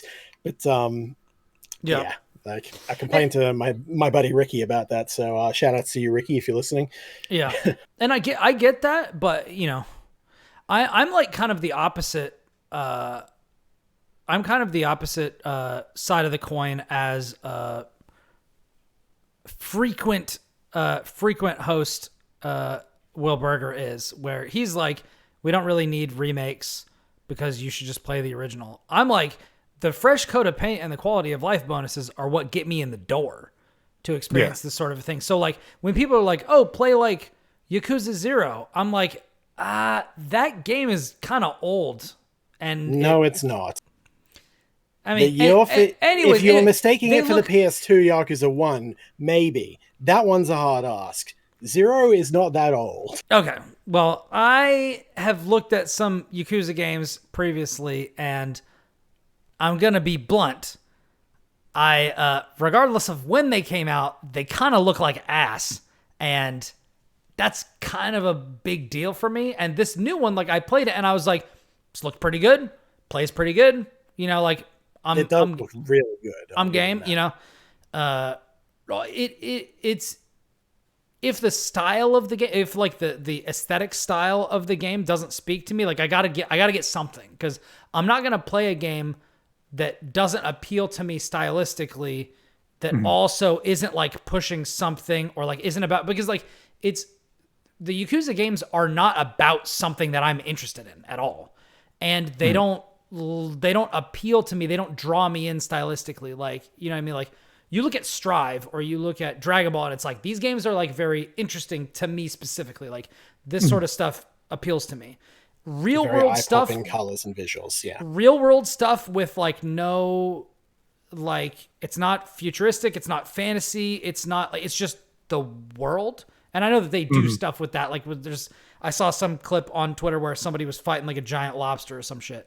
Like, that's kind of weird and interesting. It gets really weird in 7 for that exact reason, because it's, it plays with the RPG mechanics, and then Ichiban's imagination is too friggin' overpowered. But yeah, but like, apart from those things, and like, I don't know how often those sorts of things happen. Like, I kind of don't care about mobs or gangs or like Yakuza. Like, I don't, that's not, you know what I mean? Like, I don't watch not into the crime drama kind of stuff. I don't watch mafia movies typically, like, just because that's just not interesting to me. So like, I got to have something to latch onto. So, going back to like an older game that like feels a little bit kind of clunkier or like doesn't look as good, like, that's going to be a much harder ask for me on something that's already kind of a hard ask for me. But everybody I know is like, dude, you have to play the Like a Dragon games. Like, they're so good. And like, they are worth it. They really are worth it. I didn't think I would love them as much going in. And then I just, caught the fever. And then I'm just like, okay, I'm just going to sit down and in the span of 18 months play through the entire series, basically back to back. Damn. You know what? I think I've kind of talked myself into it. I think that even though this isn't a good entry point, I think since it's the one that I played and I enjoyed it, I'm just gonna do it. Fuck it. Who cares? So the thing that gives me pause, and I haven't played it or touched it. Like normally, I tend to agree with you. Like an entry point is what you make of it, especially with things that have been around forever. But like Yakuza, for the longest time, was about this dude and follows like his story, and I'm just having a hard time imagining this. Like, here's what this guy who's been the lead forever kind of was up to on the margins during this other time. Yeah, it's hard to picture that having like. They give you quick flashbacks of recent events, but not the full extent, not the legacy, not the things he has really done to earn that kind of reputation over multiple events. Because as you go through more games, his legend grows too, because he's doing more shit, and he's tried to get out before and it didn't work because he just got too big, and so people couldn't just let him go. It's like either they needed his help, they wanted revenge, this, that, and the other thing, and Kiryu just kept getting increasingly frustrated to the point where he had to, again, erase his name and walk away. Yeah. That was, but it doesn't showcase that well. It implies a few things, but not, not to the closest extent. So then would the Ichiban stuff that's not about Cosmic Kiryu be better? Like, would it be better for me to do like just the game that came before this one? Yes. It depends. Yes. But again, that is also a big genre shift. So if you really want to get into the beat 'em up action and such, so there's no good answer for me, basically. No, there isn't. There is a good answer, and it's Yakuza 0. I'm not kidding here. Oh yeah. Okay, take it from me. Brian, your friend, series veteran and everything. Sit down with Yakuza 0, whatever your misgivings, sit down, play through chapter 1. If you are still not convinced at the end of chapter 1, but still kind of on the fence, play until chapter 3. If you're really not in then fine. I get it. It's not for you. That's cool. But trust me, you will probably be into it by the end of chapter 1, if not definitely by chapter 3 of Yakuza 0. Okay. Regardless of it coming out in 2016, regardless of this, that, and the other thing, it looks good. It plays great. It has a wealth of side content and probably the best story, as well as being positioned for a good entry point. It's good. It's really good. Trust me, as cool as Gaiden looks, as fun as it is to play, for a sicko like me, start with 0, please. Do yourself a favor. You will thank me later. So, Brian, did you say you had already started Gaiden? No, I played through the first bit of it during PAX West at my press appointment. So I do not have a copy of the game. I could reach out. I could reach out to them and get one. I know that we had talked about that, but I actually didn't know. I knew the keys were already out, but day one. So interesting. Okay. So I have Game Pass. When you played it at PAX, was it like a slice or was it like the beginning of the game? It'd be a slice, or do you know? Sure. I don't know. Well, I mean, I guess if you guys have played through the beginning of it, it was a section. We started the game, and I got off of a helicopter, and I was at some sort of a gambling spot. That's where I just got to. That's towards the end of chapter 2. Okay, so that's where I was. Never mind. I was going to be like, are you confused about who the hell this guy is or anything? But no, because I just sounds like a slice. Yeah. I mean, that's I can see why they picked that as the press point, because it is like that area does visually stand out. It has lots of mini games and content and such in dense location. That's probably the best way to just get like a quick slice of it without just roaming through or starting at the very beginning, because there will be cutscenes, there will be dialogue, there will be a lot of that, because it is a moody crime drama. It takes its time with these things. It can be a bit slow at times, but it is worth it, and it will pull you in if you're even a little bit open to it. And I also like, it doesn't really bother me, and I don't really take it too seriously and I mean this with the utmost respect. I don't take it very seriously when people are like, well, you'll probably get lost.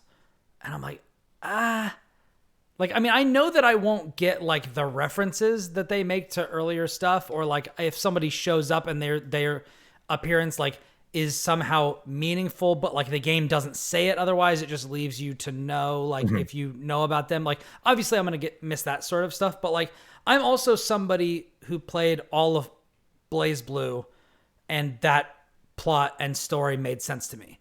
Where like, I would constantly for years and years and years go into a GameSpot and like somehow Blaze Blue would come up and they'd be like, oh man, that's the most confusing story ever. I'm like, dude, it makes perfect sense to me. Like, I don't understand why you're lost. Let me explain to you what quantum physics, quantum entanglement, and causality and observation mean. You might just be superhuman, Brian. I mean, I don't want to. I mean, now I'm going to be painting a fucking target on my back, but I did. I guess I will just put it this way. I did do some IQ testing as part of like psych stuff in college, and I quite good. So maybe I am borderline, but but I've got a lot of other. Did you figure out how to get onto the quantum moon in Outer Wilds? That's the true benchmark. Well, considering I dropped off of Outer Wilds because the airship controls are ass.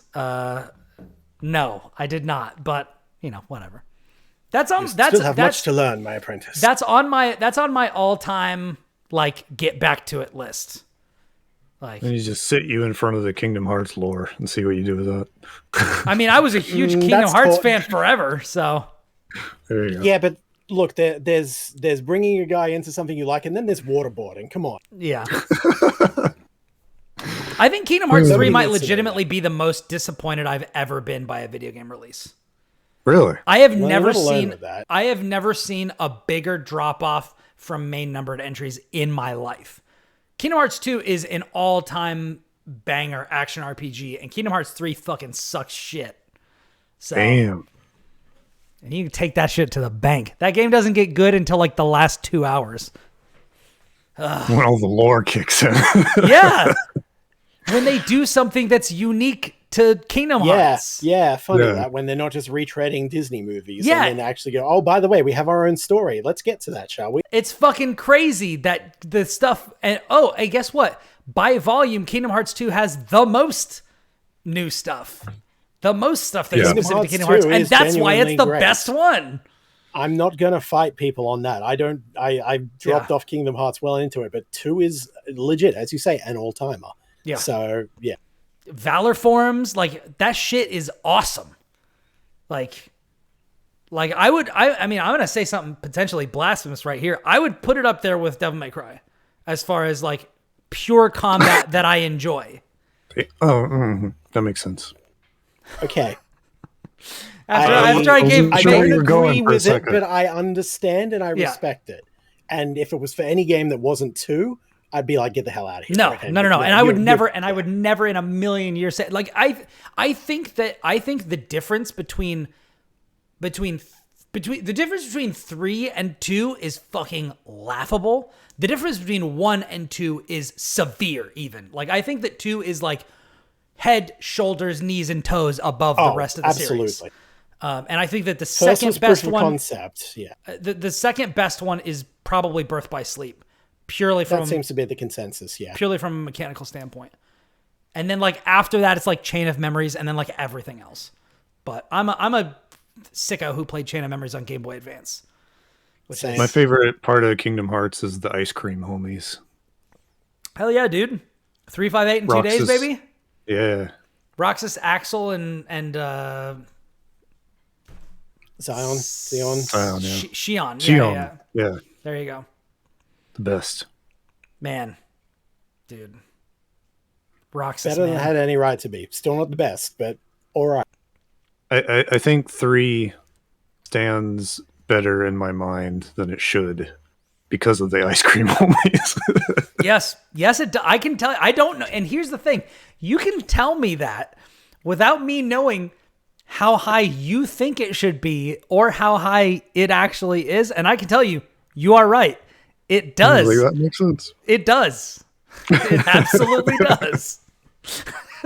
The core I of most saw- narratives are character relationships. Dude, and what- not even the horny kind. As just an aside, like an aside to this rant, like when I saw the critical consensus about this game, I was appalled.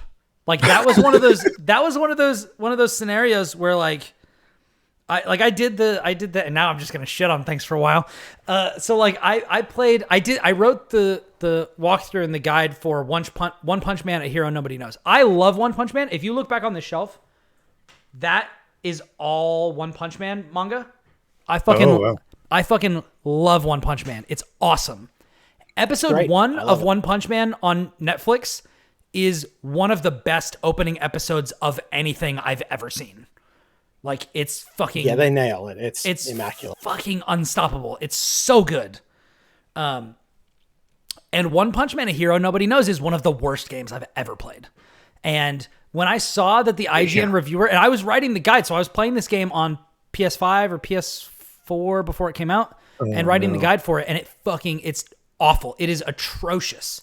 It is atrocious. The IGN review gave it a 6, and I told my managing editor at the time, that is disgustingly too generous. Like, I'd have given it half that. Oof. Like, I'm telling to the realm of God hand with you. It is trash. It is trash. It is trash. It is fucking trash. Anyways. Disclaimer, I'm referencing the God Hand IGN review, which is legendarily bad. God Hand itself fucking rules. Do not crucify me. Thank you. Yeah. Fair. Yeah. Anyways. So we're talking about Like a Dragon Gaiden. Diatribe about... I don't even know what we're talking about at this point. Look, in summary, play Like a Dragon. What was the narrative thrust of that diatribe that we went on? I know that we started with that and started with like entries that you should get into. What got us on this thing on the Kingdom Hearts? I have no 3? idea where I've already completely forgotten where the Kingdom Hearts kicked in, so who knows? It came from BlazBlue, which came from talking about confusing stories. Oh my god. Okay, diatribe about confusing stories. So confusing, we have already forgotten how we got to it. Disappointing entries. There we go. Yeah.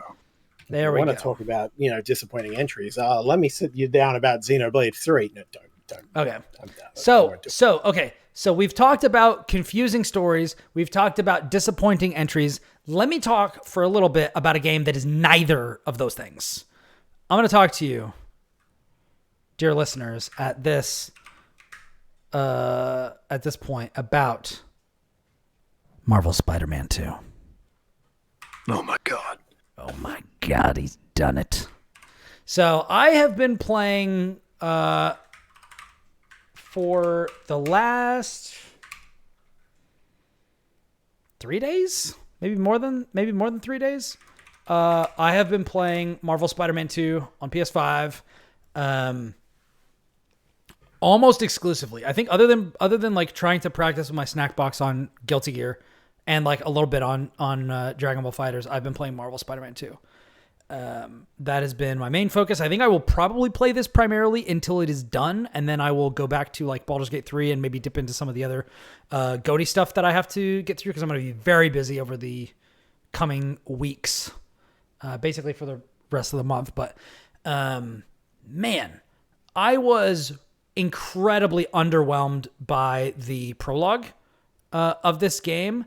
And so I did that, took a break from it for a while to finish Cosmic Wheel Sisterhood and some other games for the show. And then I was like, I got this game. I really do like Spider-Man. He's one of my favorite superheroes. Everybody's talking about how great it is. Let me go back. And basically, as soon as I started playing it from that point, I was in. Which is crazy because I was actually talking to some other people, and for some other people, they think that the opening of Spider-Man 2 is like one of the best things in gaming this year. And I was like, wow, I found that like profoundly uninteresting and unimpressive. But I mean, I guess your mileage may vary, but yeah, as soon as I got to the story, as soon as I, was playing through, I was introduced to the characters. I kind of figured out, or thought I figured out, what the story was going to be. It was off to the races. And, I've talked about Spider-Man before. I talked about it on this show when the original one came out. I talked about Miles Morales when it came out. Spider-Man is a top 2 superhero of all time for me. And I think that if I'm being super honest, while I was playing through this, I started thinking about this. My favorite, I've got my little laptop here, and I've got my 2 favorite superheroes on it. So, I've got a bunch of pictures for listeners who are not watching the show. I've got a bunch of pictures on here, including, I got Mega Man, I got Goku, I got Darth Vader, and I've got Superman and Spider-Man. And Superman is, I've said for a long time, is my number 1 favorite superhero because I think that he is an ideal to strive towards. And that's really, really important. Symbol of hope. Yes, he is a symbol of hope. And I feel like he's kind of unassailable in that way. Like, he has a lot of like small, beautiful moments in his comics and stuff. It's been hard to kind of get that recaptured in the silver screen, and less so on television. I think there's more examples of good Superman stuff on TV than there is in the movies. But I think that Superman is also like really misunderstood. And sure. People, almost all of his video games are bad. There's like 1 or 2 exceptions, and they're like, I think both for the Super Nintendo, if I'm not mistaken. But Wouldn't surprise me.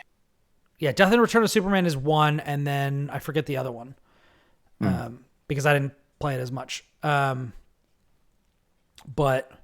actually, humorously enough, I think that probably my favorite Superman movie is either the original Christopher Reeve Superman movie or Superman Returns with Brandon Routh, because Brandon Routh is an excellent Superman. He understood the assignment. I like that movie too. It's really, really good. People shit on it all the time. I think the critical reception was quite bad. But that is, I feel like both the Superman and the Lex actors really understood what they were doing and really captured those characters in like a really beautiful way. Also, Parker Posey is fucking hilarious in that movie. Like, she's great. But anyways, go watch Superman Returns. Brandon Routh is a great Superman. The fact that we didn't get a second Superman movie with Brandon Routh in it is a fucking crime. Like, that is such a huge bummer. But what sucks is that I think Henry Cavill is a good Superman in terrible movies that do not understand. Then they gave him the Zack Snyder. Talk about yeah, someone who would not understand the assignment at yeah, all. God, man. Who turns him into a libertarian icon. Yeah, what a fucking bummer, dude. But anyways, so I was thinking about that, and I was thinking about a few years back. I would always say, "Oh, these are my favorite bands," and then I actually sat down and thought about like what bands I love that like hit me with fucking every album. Like every album I love. And I was like, well, I should probably stop saying that this band who has like my favorite album of all time, but I hate all of their other stuff. Like, I should probably like say these are my favorite bands because like I can listen to their entire discography and I love it. You know what I mean? And I started to think about that. Consistency over highs and lows. This is what we were talking about. Yeah, we were talking about this earlier.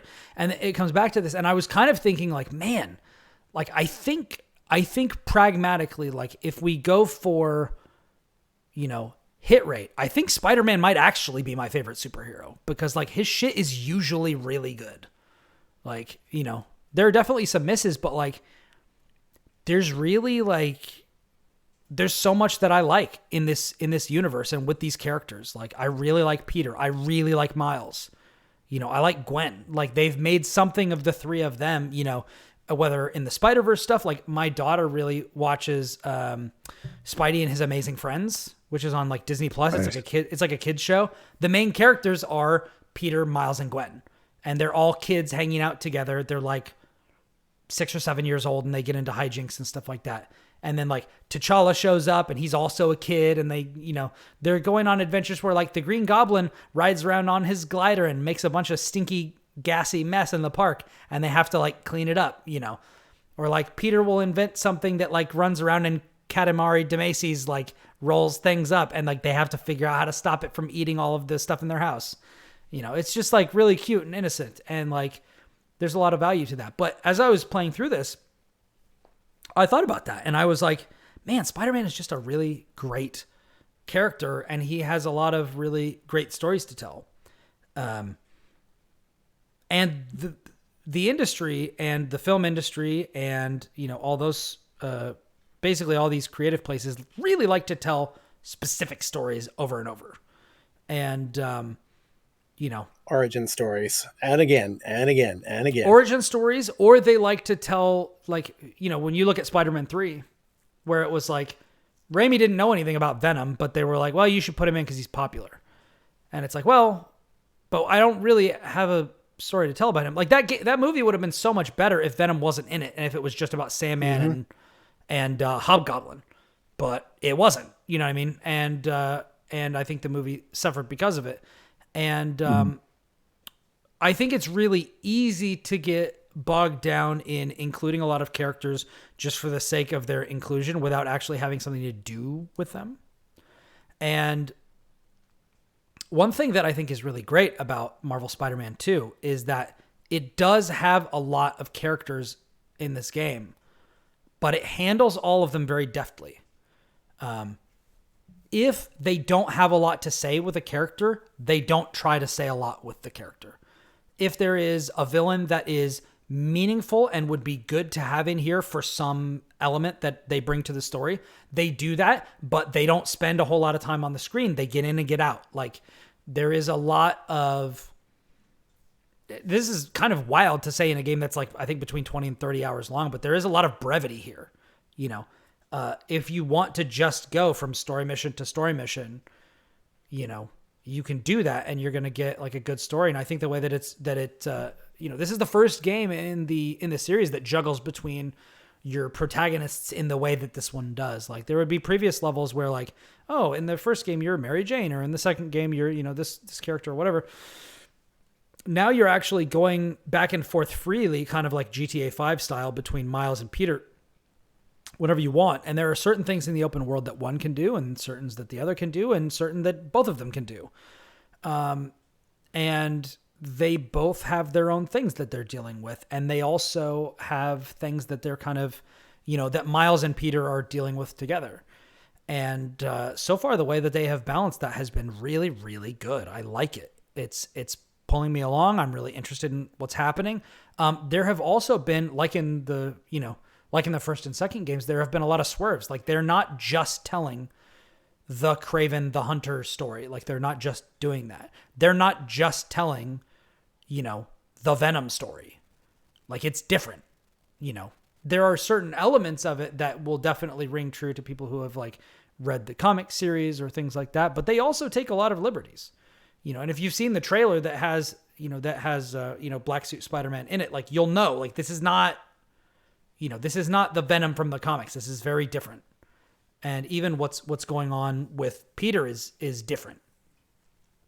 And I mean, Insomniac is crushing it, man. Like, they are, I think, pound for pound, I think they're good. They are probably Sony's best studio. I'd give them that. I think before Ghost of Tsushima, I would have said it was Sucker Punch, but I think that so profoundly did not speak to me. That I think I gotta give it to Insomniac. Their Spider-Man games are just exceptional, and super, super fun. And another thing is mechanically, like, expanding things mechanically the way that they have done. Like, this game is just better and more fun to play than the previous games, like, substantially, I think.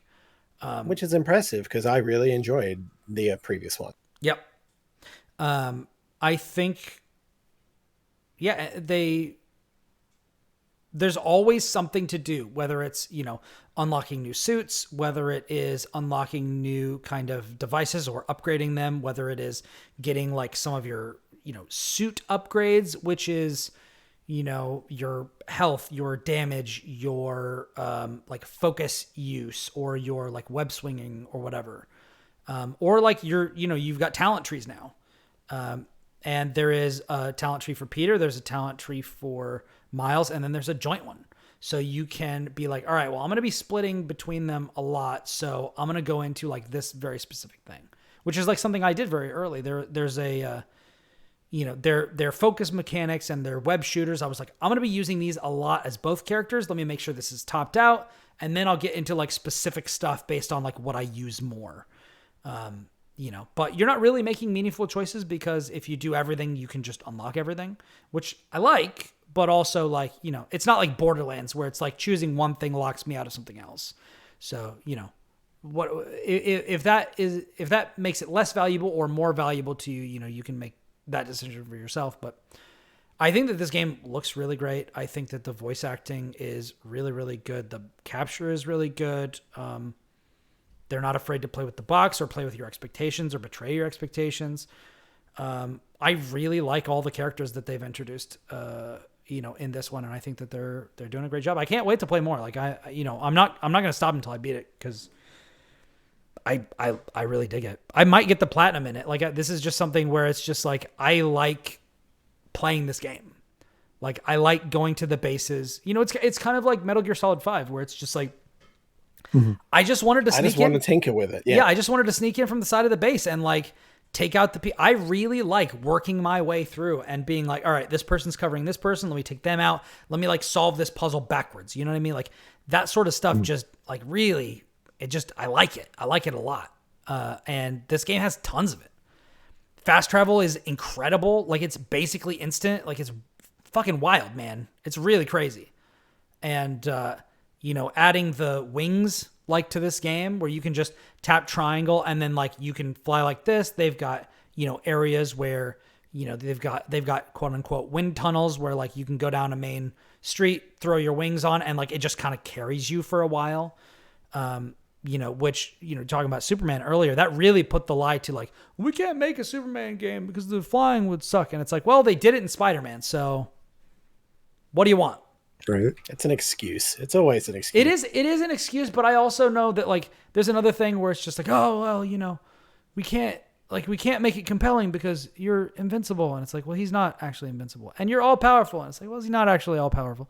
And even if he was both of those things, which he kind of is, like that's not the point. The point should be you can't save everybody. That's the struggle for Superman. You have to make him choose. Yes. That's the problem. That's the problem.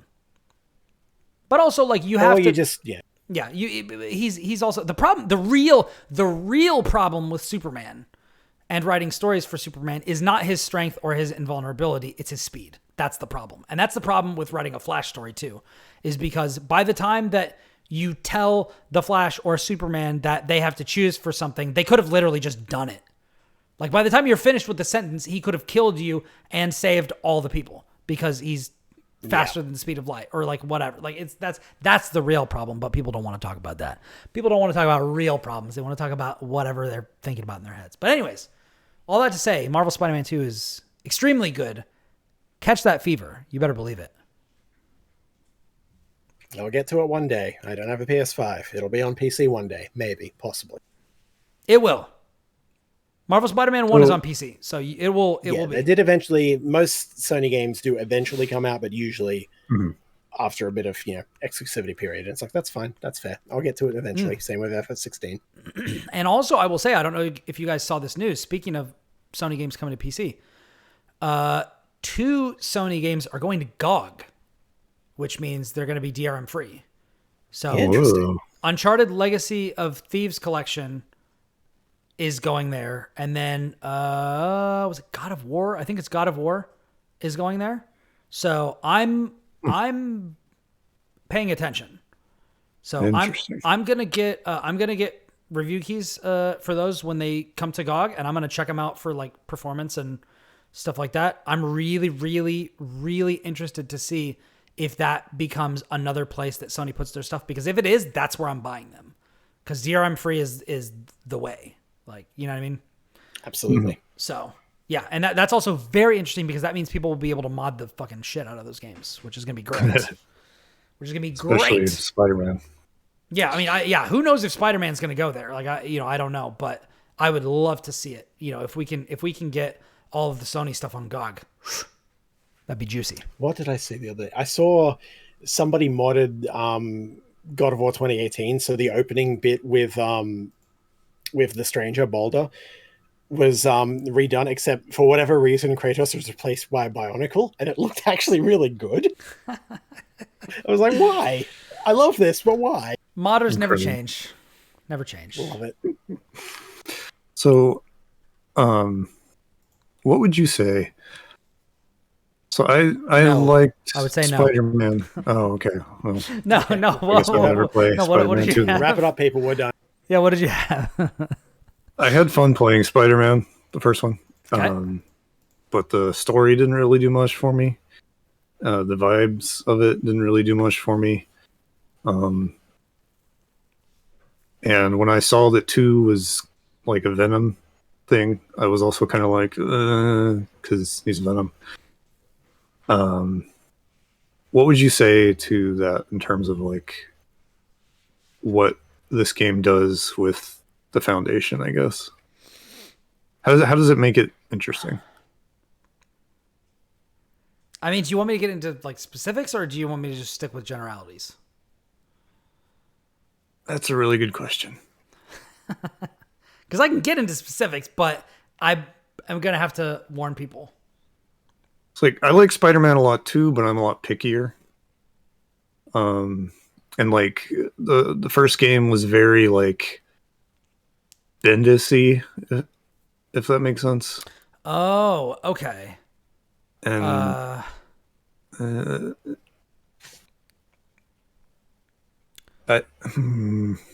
not doing a very good job asking this question.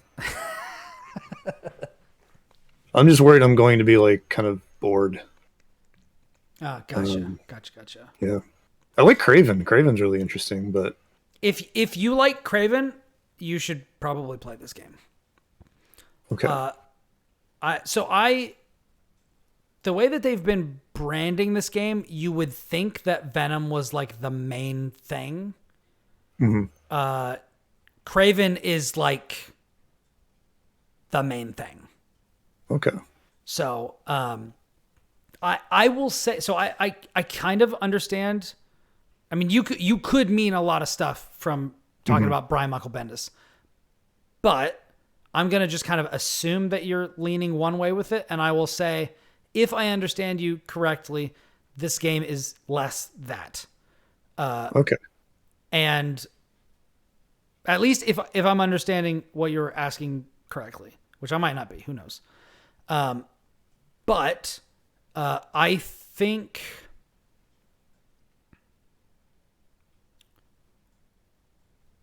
I think that both the first Spider-Man game and Miles Morales kind of tried to bite off more than they could chew from a dramatic standpoint, if that makes sense. Definitely. And I don't feel that way about this game. Like, I feel like this game mostly plays it pretty conservatively in a good way. And then when it takes the bigger swings, they work for me more. So I don't, other than saying like, just, I think the writing is more deftly handled. I feel like the structure is more, I feel like it's just more, God, under control is like not a good phrase, but like it is That makes sense though. like intentional. Like it's like, these aren't great descriptors because like the first game was obviously under the control and intentional. Like, you know what I mean? But like Deliberate. it feels, maybe. yeah, it feels like I'm not able to pull the phrase that I want to, but like the idea being that like they have a hand and they're playing it really well. You know what I mean? Like, you know, you can argue whether they have like the winning hand or whatever, but the cards they are playing really well and not necessarily the way that I expected. Maybe maybe somebody else will have seen all of these things coming from a mile away, but there are certain like things that they have done or like swerves that they have it's very similar to the first game, where like they made some swerves that made like the Insomniac Spider-Man universe like really interesting to me. Where like not necessarily on the execution, but like on the setup and the framing, if that makes sense. Where like some of the decisions that they've made, some of the liberties that they've taken with the characters, like work for me. Like I feel like the relationship between Otto and Peter in the first game is like the best thing about it, kind of. But like also, I feel like the way that it ends doesn't really hit. You know what I mean? Yeah. Oh, I agree. Whereas with this game, like the relationships, which is the thing that worked from the first game, like the relationships are what this game is about. You know what I mean? Like the relationships between the characters, how they deal with each other, what they say to each other, what they don't say to each other. Like I feel like they're doing it, you know. It's not all like 100% hit, but I think it's quite good. Games and Sermons said in the chat, I guess maybe some time ago, what's the agenda tonight? Well, we're talking about a lot of games tonight. A lot of games. We're complaining about a lot of things, all that sort of stuff. We're pivoting to Kingdom Hearts. This is now a Kingdom Hearts podcast. Indeed. They also said, have you Suddenly, looked Organization into 13. Have you looked into Stormgate at all? Coming out soon. Finally, a new RTS to fill the StarCraft 2 void. Yes. I am keeping a tentative eye on it. There's a few things I like. There's a few things I don't like about what we've seen so far. Worrisome in the way they're kind of marketing it, almost like, showing off like without even explaining basic units and concepts and things, showing off like actual, pro matches, as it were, little things like that. It's like, that always speaks to me. Like, we're trying to make an esports. It's like, no, esports will happen organically if you give it the reason. You didn't force StarCraft Brood War to take off. Korea did. Yeah. Because people loved it. Yeah. And so that's worrisome, but there's other things that there's hope in the RTS genre. Things like Tempest Rising, Dwarf, and Zero Space all look potentially interesting as well. Check those out if you're not familiar with them. But I hope there is an RTS revival, because goddamn, we need it. There was no sign. There was barely even a hint or mention of StarCraft at BlizzCon this year, so that's not coming back anytime soon. Yeah. And I'm not sure why, but he said you didn't like LA Noire, and then laughing. I wonder if that's because that's just a game where, we were talking about mafia stuff. We were talking about mob stuff. Yeah. That would makes sense. Yeah. No, I mean, I didn't play it, so I don't know if I would have liked it or not, but anyways, Lucas, did I answer your question? I think so. Would you recommend finishing Miles Morales before playing 2? I've like barely played it.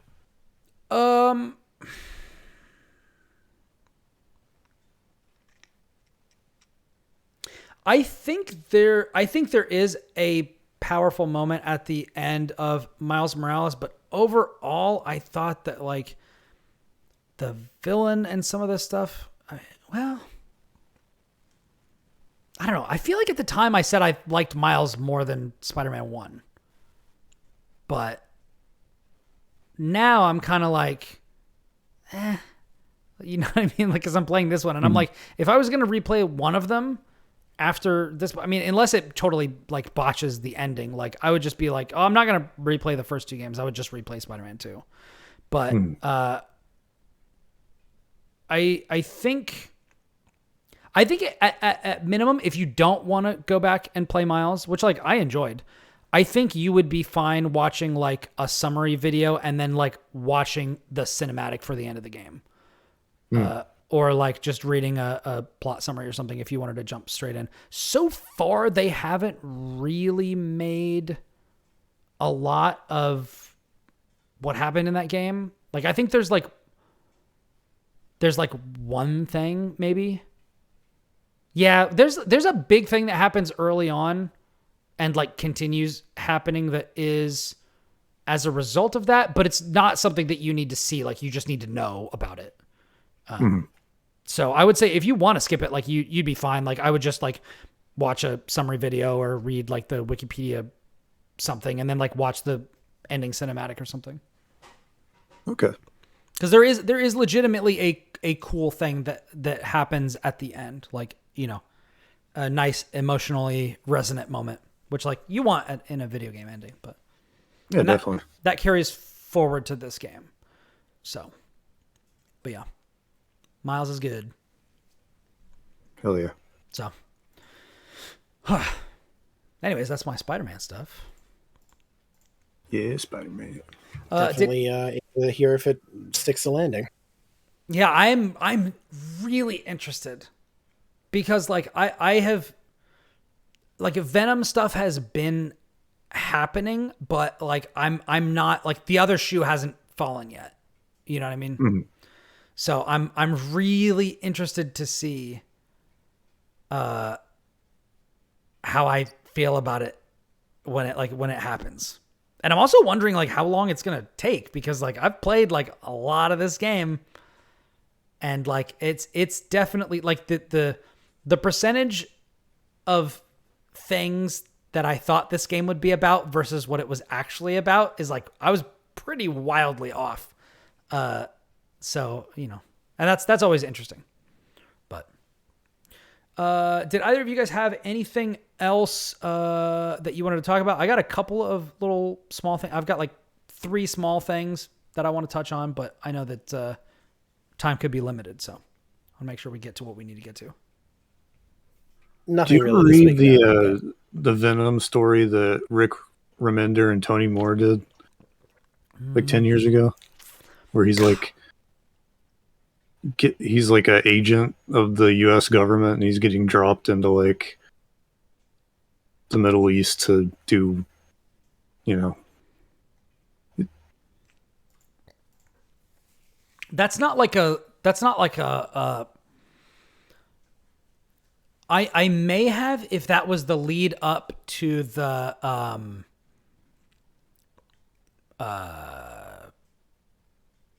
Red Goblin or like Scarlet Goblin or whatever sort of a thing where like there was people with like the symbol of Null on their heads and they were like other like people. I know that there was like a military unit that was like symbiote whatever and there was a thing where like Venom was fighting them and all that, Spider-Man was fighting them and all that sort of stuff. If it was part of that, then yes. If not, I don't think I did actually. That probably preceded that. Yeah, it was wild. It was like Flash Thompson's legs got blown off in Iraq. Now he's Venom, but he's like PMC Venom. Huh. Yeah. And he's doing stuff for Uncle Sam, but then he's got like Spider-Man PTSD, the symbiote does, and things get weird. I don't know. It's really cool. Weird. It's like the only Venom thing I've ever enjoyed. I would be really interested. I mean, I don't know how this speaks to you. There was a stint that Venom had on the Guardians of the Galaxy, and I thought that lineup was actually pretty interesting. Oh, that's wild. I had heard about that to some extent. Yeah, it was cool. Like, I liked it. You know, it was like when the Guardians of the Galaxy also had Carol Danvers on it.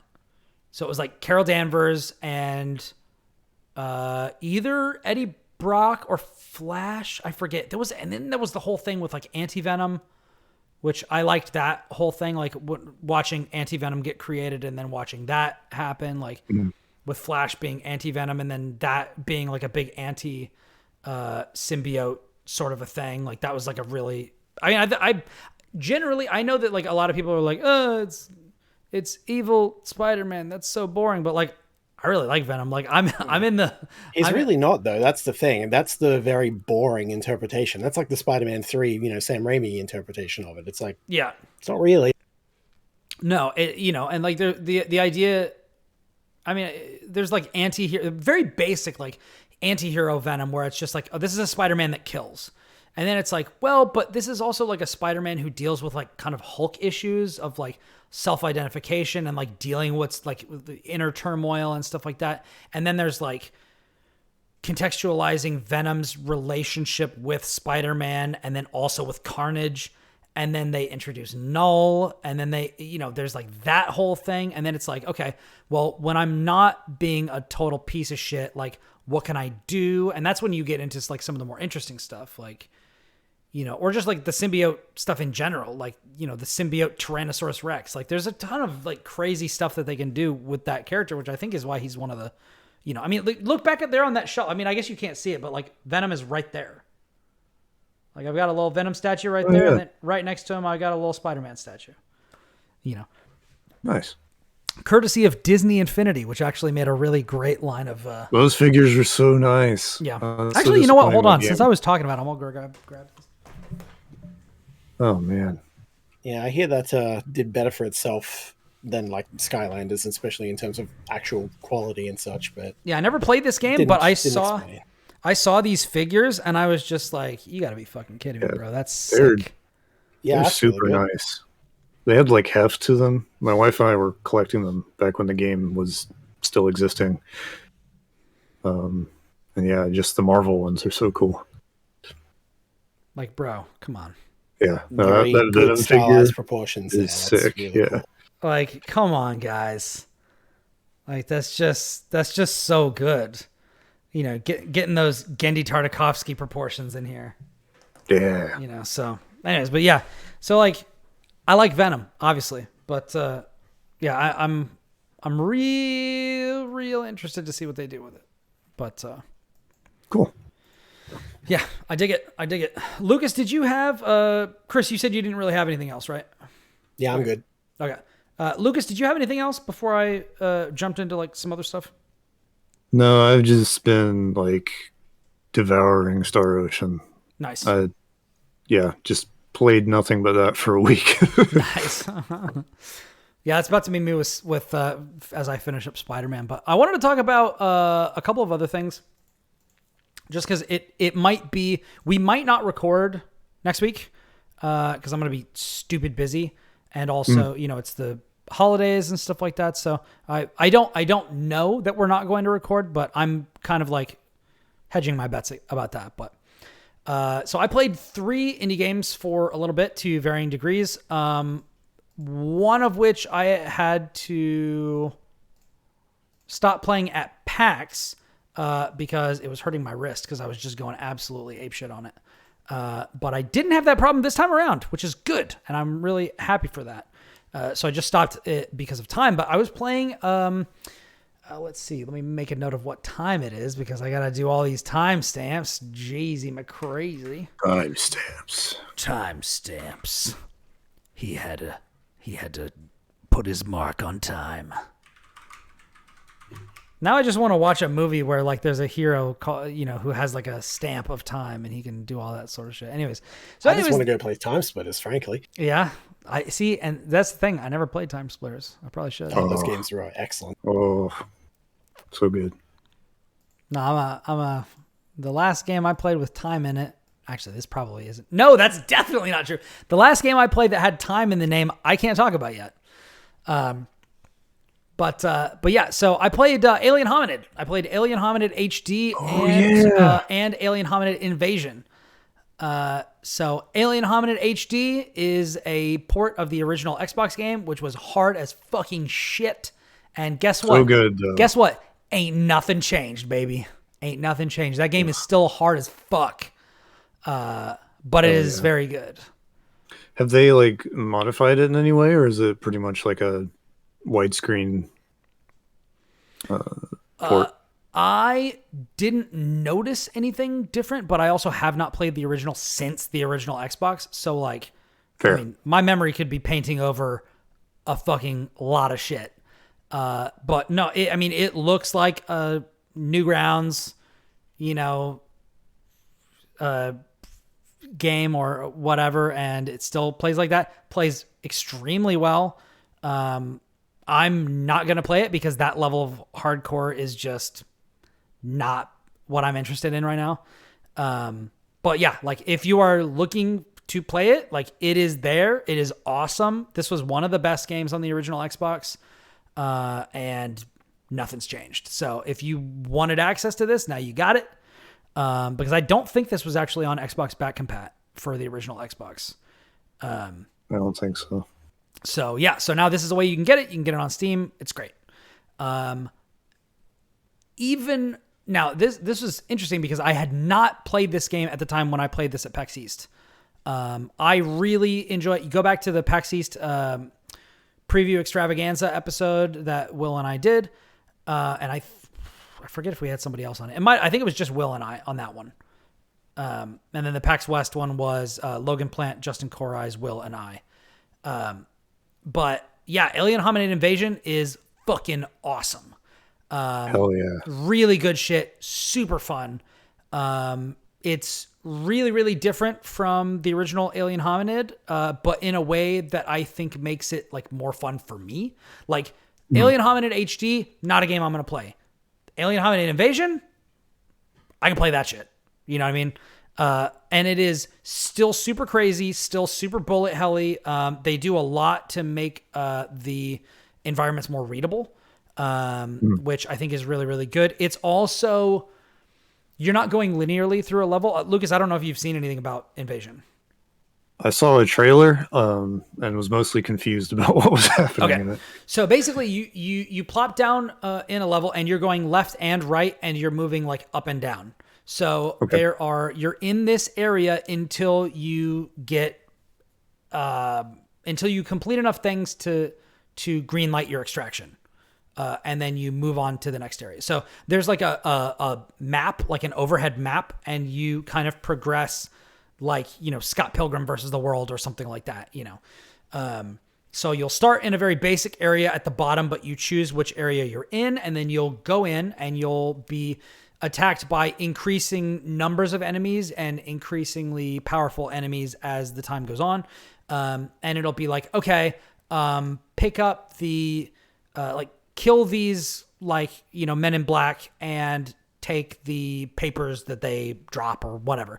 And then it'll be like, okay, you got enough papers. Now head to the fax machine and fax them up to the mothership.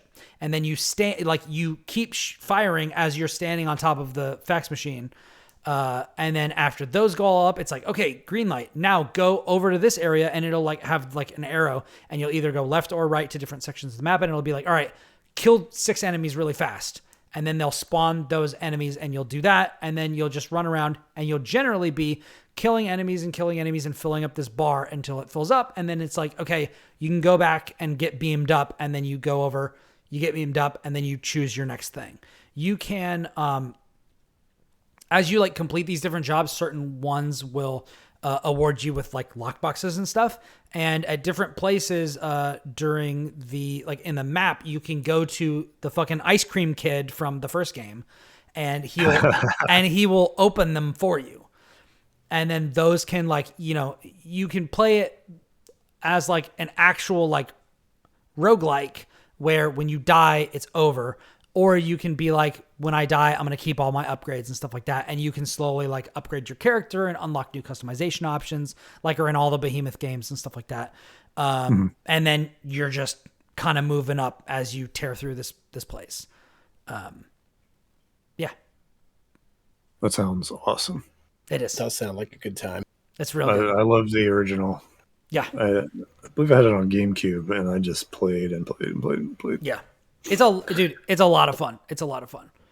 I hate that my schedule is so full because there are so many games that I want to play and there is such little time. But this is definitely one of those, if you like Alien Hominid, if you like what the Behemoth is doing, this is another one of those. And I frankly, I really like what the Behemoth does. One of those, actually, we're talking about games I'm talking about that just show up in my background. That one of these lanyards up here is a Battle Block Theater lanyard. Hell yeah! That I got. That I actually got from one of the devs when I previewed this game at PAX East. He was like, "Oh, you like that?" And he actually gave me. I can't pull my camera up and put it, but my CPU case actually has an Alien Hominid Invasion sticker on it because it's the little Alien Hominid guy. But it's dope. I love it. And my daughter's always like, I want to take it. And I'm like, no, you leave that alone. You leave that on there. You don't take my sticker. But, brought you into this world. I will take you out of it. So help me. And make another one just like you so that nobody knows the difference. Ooh, Doc.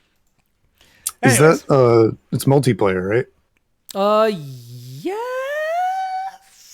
Hold on. Let me just verify that. So the store paid. Alien hominid invasion. Boo, boo, boo, boo, boo, boo, boo, boo. Multiplayer. It has the multiplayer tag. Yeah, you and 3 of your friends. Online co-op, shared split screen co-op. Yep. Yeah, baby. Lucas, get that shit. Let's blow shit up. Yeah. Let's blow stuff up together. What do you have it on? Steam. Okay. Yeah, we'll make that. See, I like this as well because it says, invade with up to 4 players through online co-op, couch co-op, or both. Players across skill gaps with difficulty being set per player. One player can choose friendly while another loses their mind on insane. That's awesome. That's great. Yeah. Right on. That's really, really good. And you can mix and match modifiers. Like there's a bunch of cool stuff. There's a bunch of cool stuff. Anyways. Yeah. It's great. It's great. Speaking of great, I also started playing. Let me make a note of this time. Gonna make some music with my mouth so you guys don't think about how much time that I'm spending writing this timestamp down. I played Alterium Shift. Push to talk. Yeah, nice. I also played some Alterium Shift. So this, I told you that Ben Starr would come up again on this episode. Ben Starr is the one who told me about this game. All right. I ran into him while I was at PAX West. Ben Starr, voice actor for Clive from Final Fantasy 16. And I ran into him 3 times during PAX. And stellar guy that he is, he recognized me each time. Now, I know that I have one of those uniquely ugly faces that you just can't help. You just can't help but notice. But still, I appreciated it. And let me tell you, anybody feels ugly standing next to Ben Starr. I'll tell you that right now. That's fair. But yeah, so I was wandering around and I was looking at this game. They had a stand up in one of the indie sections at the summit. And I was like, dang, this like actually looks pretty sick. It's obviously taking like visual inspiration from like Final Fantasy VI and Chrono Trigger and stuff like that. And it looks like a mana game. This looks like Sword of Mana, up, or whichever one the first one is. Secret of Mana, that one. Yeah. So I was looking at it, and all of a sudden, right up next to me, Ben Starr is. He's talking to the devs. He's talking to all these sorts of people, and I'm like, yeah, this looks pretty cool. And Ben had just gotten done playing it, and so we talked for a little bit about Final Fantasy 16 and what I thought of it and his performance and all that sort of stuff. And then we started talking about this game, and he'd been playing it, and he's like, dude, you have to play it. You have to play this game. And he's a very nostalgic guy, and he knows what is good. I will put it that way. This man came out and said when he received his Golden Joystick Award for Best Vocal Performance, he said, stop asking him what his favorite Final Fantasy game is because it's Final Fantasy VIII. And with that, he secured my heart forever. Oh, man. Why would he say something so controversial yet so brave? Yeah, that's true. That's true. Why are you booing me? I'm right. But yeah. So yeah, and I've been playing this. You can choose one of 3 main characters. It does control like a classic RPG. Let me tell you, the character animations and the facial animations and the way that they kind of cheat to jokes or different things like that are extremely Chrono Trigger and FF6. Like when somebody like really kind of took the piss out of my character, they did the like big eyes, hair going up like thing towards the screen. The Chrono Trigger straight out of right Chrono there. Trigger. It's so good. So you can choose one of the 3 main characters. These are 3 heroes that are just finishing and graduating from kind of their heroics program and are kind of going out into the world. The writing, real snappy. I really like it. I chose Sage because she is the wizard. And if you know anything about me, you know I always pick the wizard. Whether it's in Guilty Gear or in Alterium Shift, I'm going to be playing the magic user. And she is kind of a piece of shit. Like, she is a real asshole, and she's real lazy, and she's also incredibly talented and powerful, and they play with that. And it's fun. It's fun. I'm not that far in. Actually, hold on. Let me pull up my Steam and see how far. Is it in early access still? That's what it's listed as. Yes, it is. It is still in early access. It is still in early access. It doesn't really feel like it. It just feels like a retro style RPG, which is good. But let me see. Okay, so I've played it for like a little over an hour. Yeah, and I got through like the prologue. I got through like the like exam, and I got through. I think that's basically it. Yeah. But yeah, you can pick one of the three main characters. You can pick like a spear wielding like leader person. You can pick an archer, and you can pick this wizard. So I picked her. She's really fun. The other characters, like one of them is older and like the kind of the leader. But also they're often doing things on their own, and they don't particularly get along, which I think is really interesting. There's another game that I'm playing that I'll be able to talk about soon, where that's also true, where like it's kind of an RPG with a team that doesn't really get along, and like I don't that vibes with me. Like I like that, you know what I mean? Where it's just like, yeah, they're not like happy-go-lucky people. Like these people have really there's biting character dynamic there. Yeah, where it's like one of the characters doesn't really like the other two characters kind of don't expect a lot from me. You know what I mean? As the wizard, just because like you've been so lazy and like all that sort of stuff, you know, you don't really try, you know, they're like, yeah, she probably won't graduate this year because like who cares? Like she doesn't care. All that sort of stuff. So like it's, you can do a lot with that. And like, there isn't like dialogue choices, really, other than like, obviously at one point you take a test and like, you kind of need to research for that, which I forgot to do. And I did incredibly badly on the test, which is interesting. But I always you're just role playing. You're fine. Yeah. That is true. But except somebody called it out because afterwards they're like, you typically like score incredibly well on tests. So I wonder why you didn't try this time. But then I did other stuff that was out of character for her as well. So it's like, that was like good that people liked. So it's like, well, this is just me doing this. So now I'm like betraying expectations by meeting them for myself. Like it's kind of, you know, it's kind of weird and interesting, but yeah, I'm having fun with it. It is like between that and Sea of Stars, there is definitely like a, best, you know, great best RPG of the year for like innovation of mechanics and stuff. And like, also like, obviously I'm super early in this game, but like also solid classical RPG that is basically just old school, you know what I mean? And so I dig it. I dig it. I'll have to keep an eye on it. So yeah, it's fun. Definitely. And the graphics are cool. Because on the Steam page, they plan to add CRT filters. So I'm in. Baby. Oh man, that's gonna make me even more excited.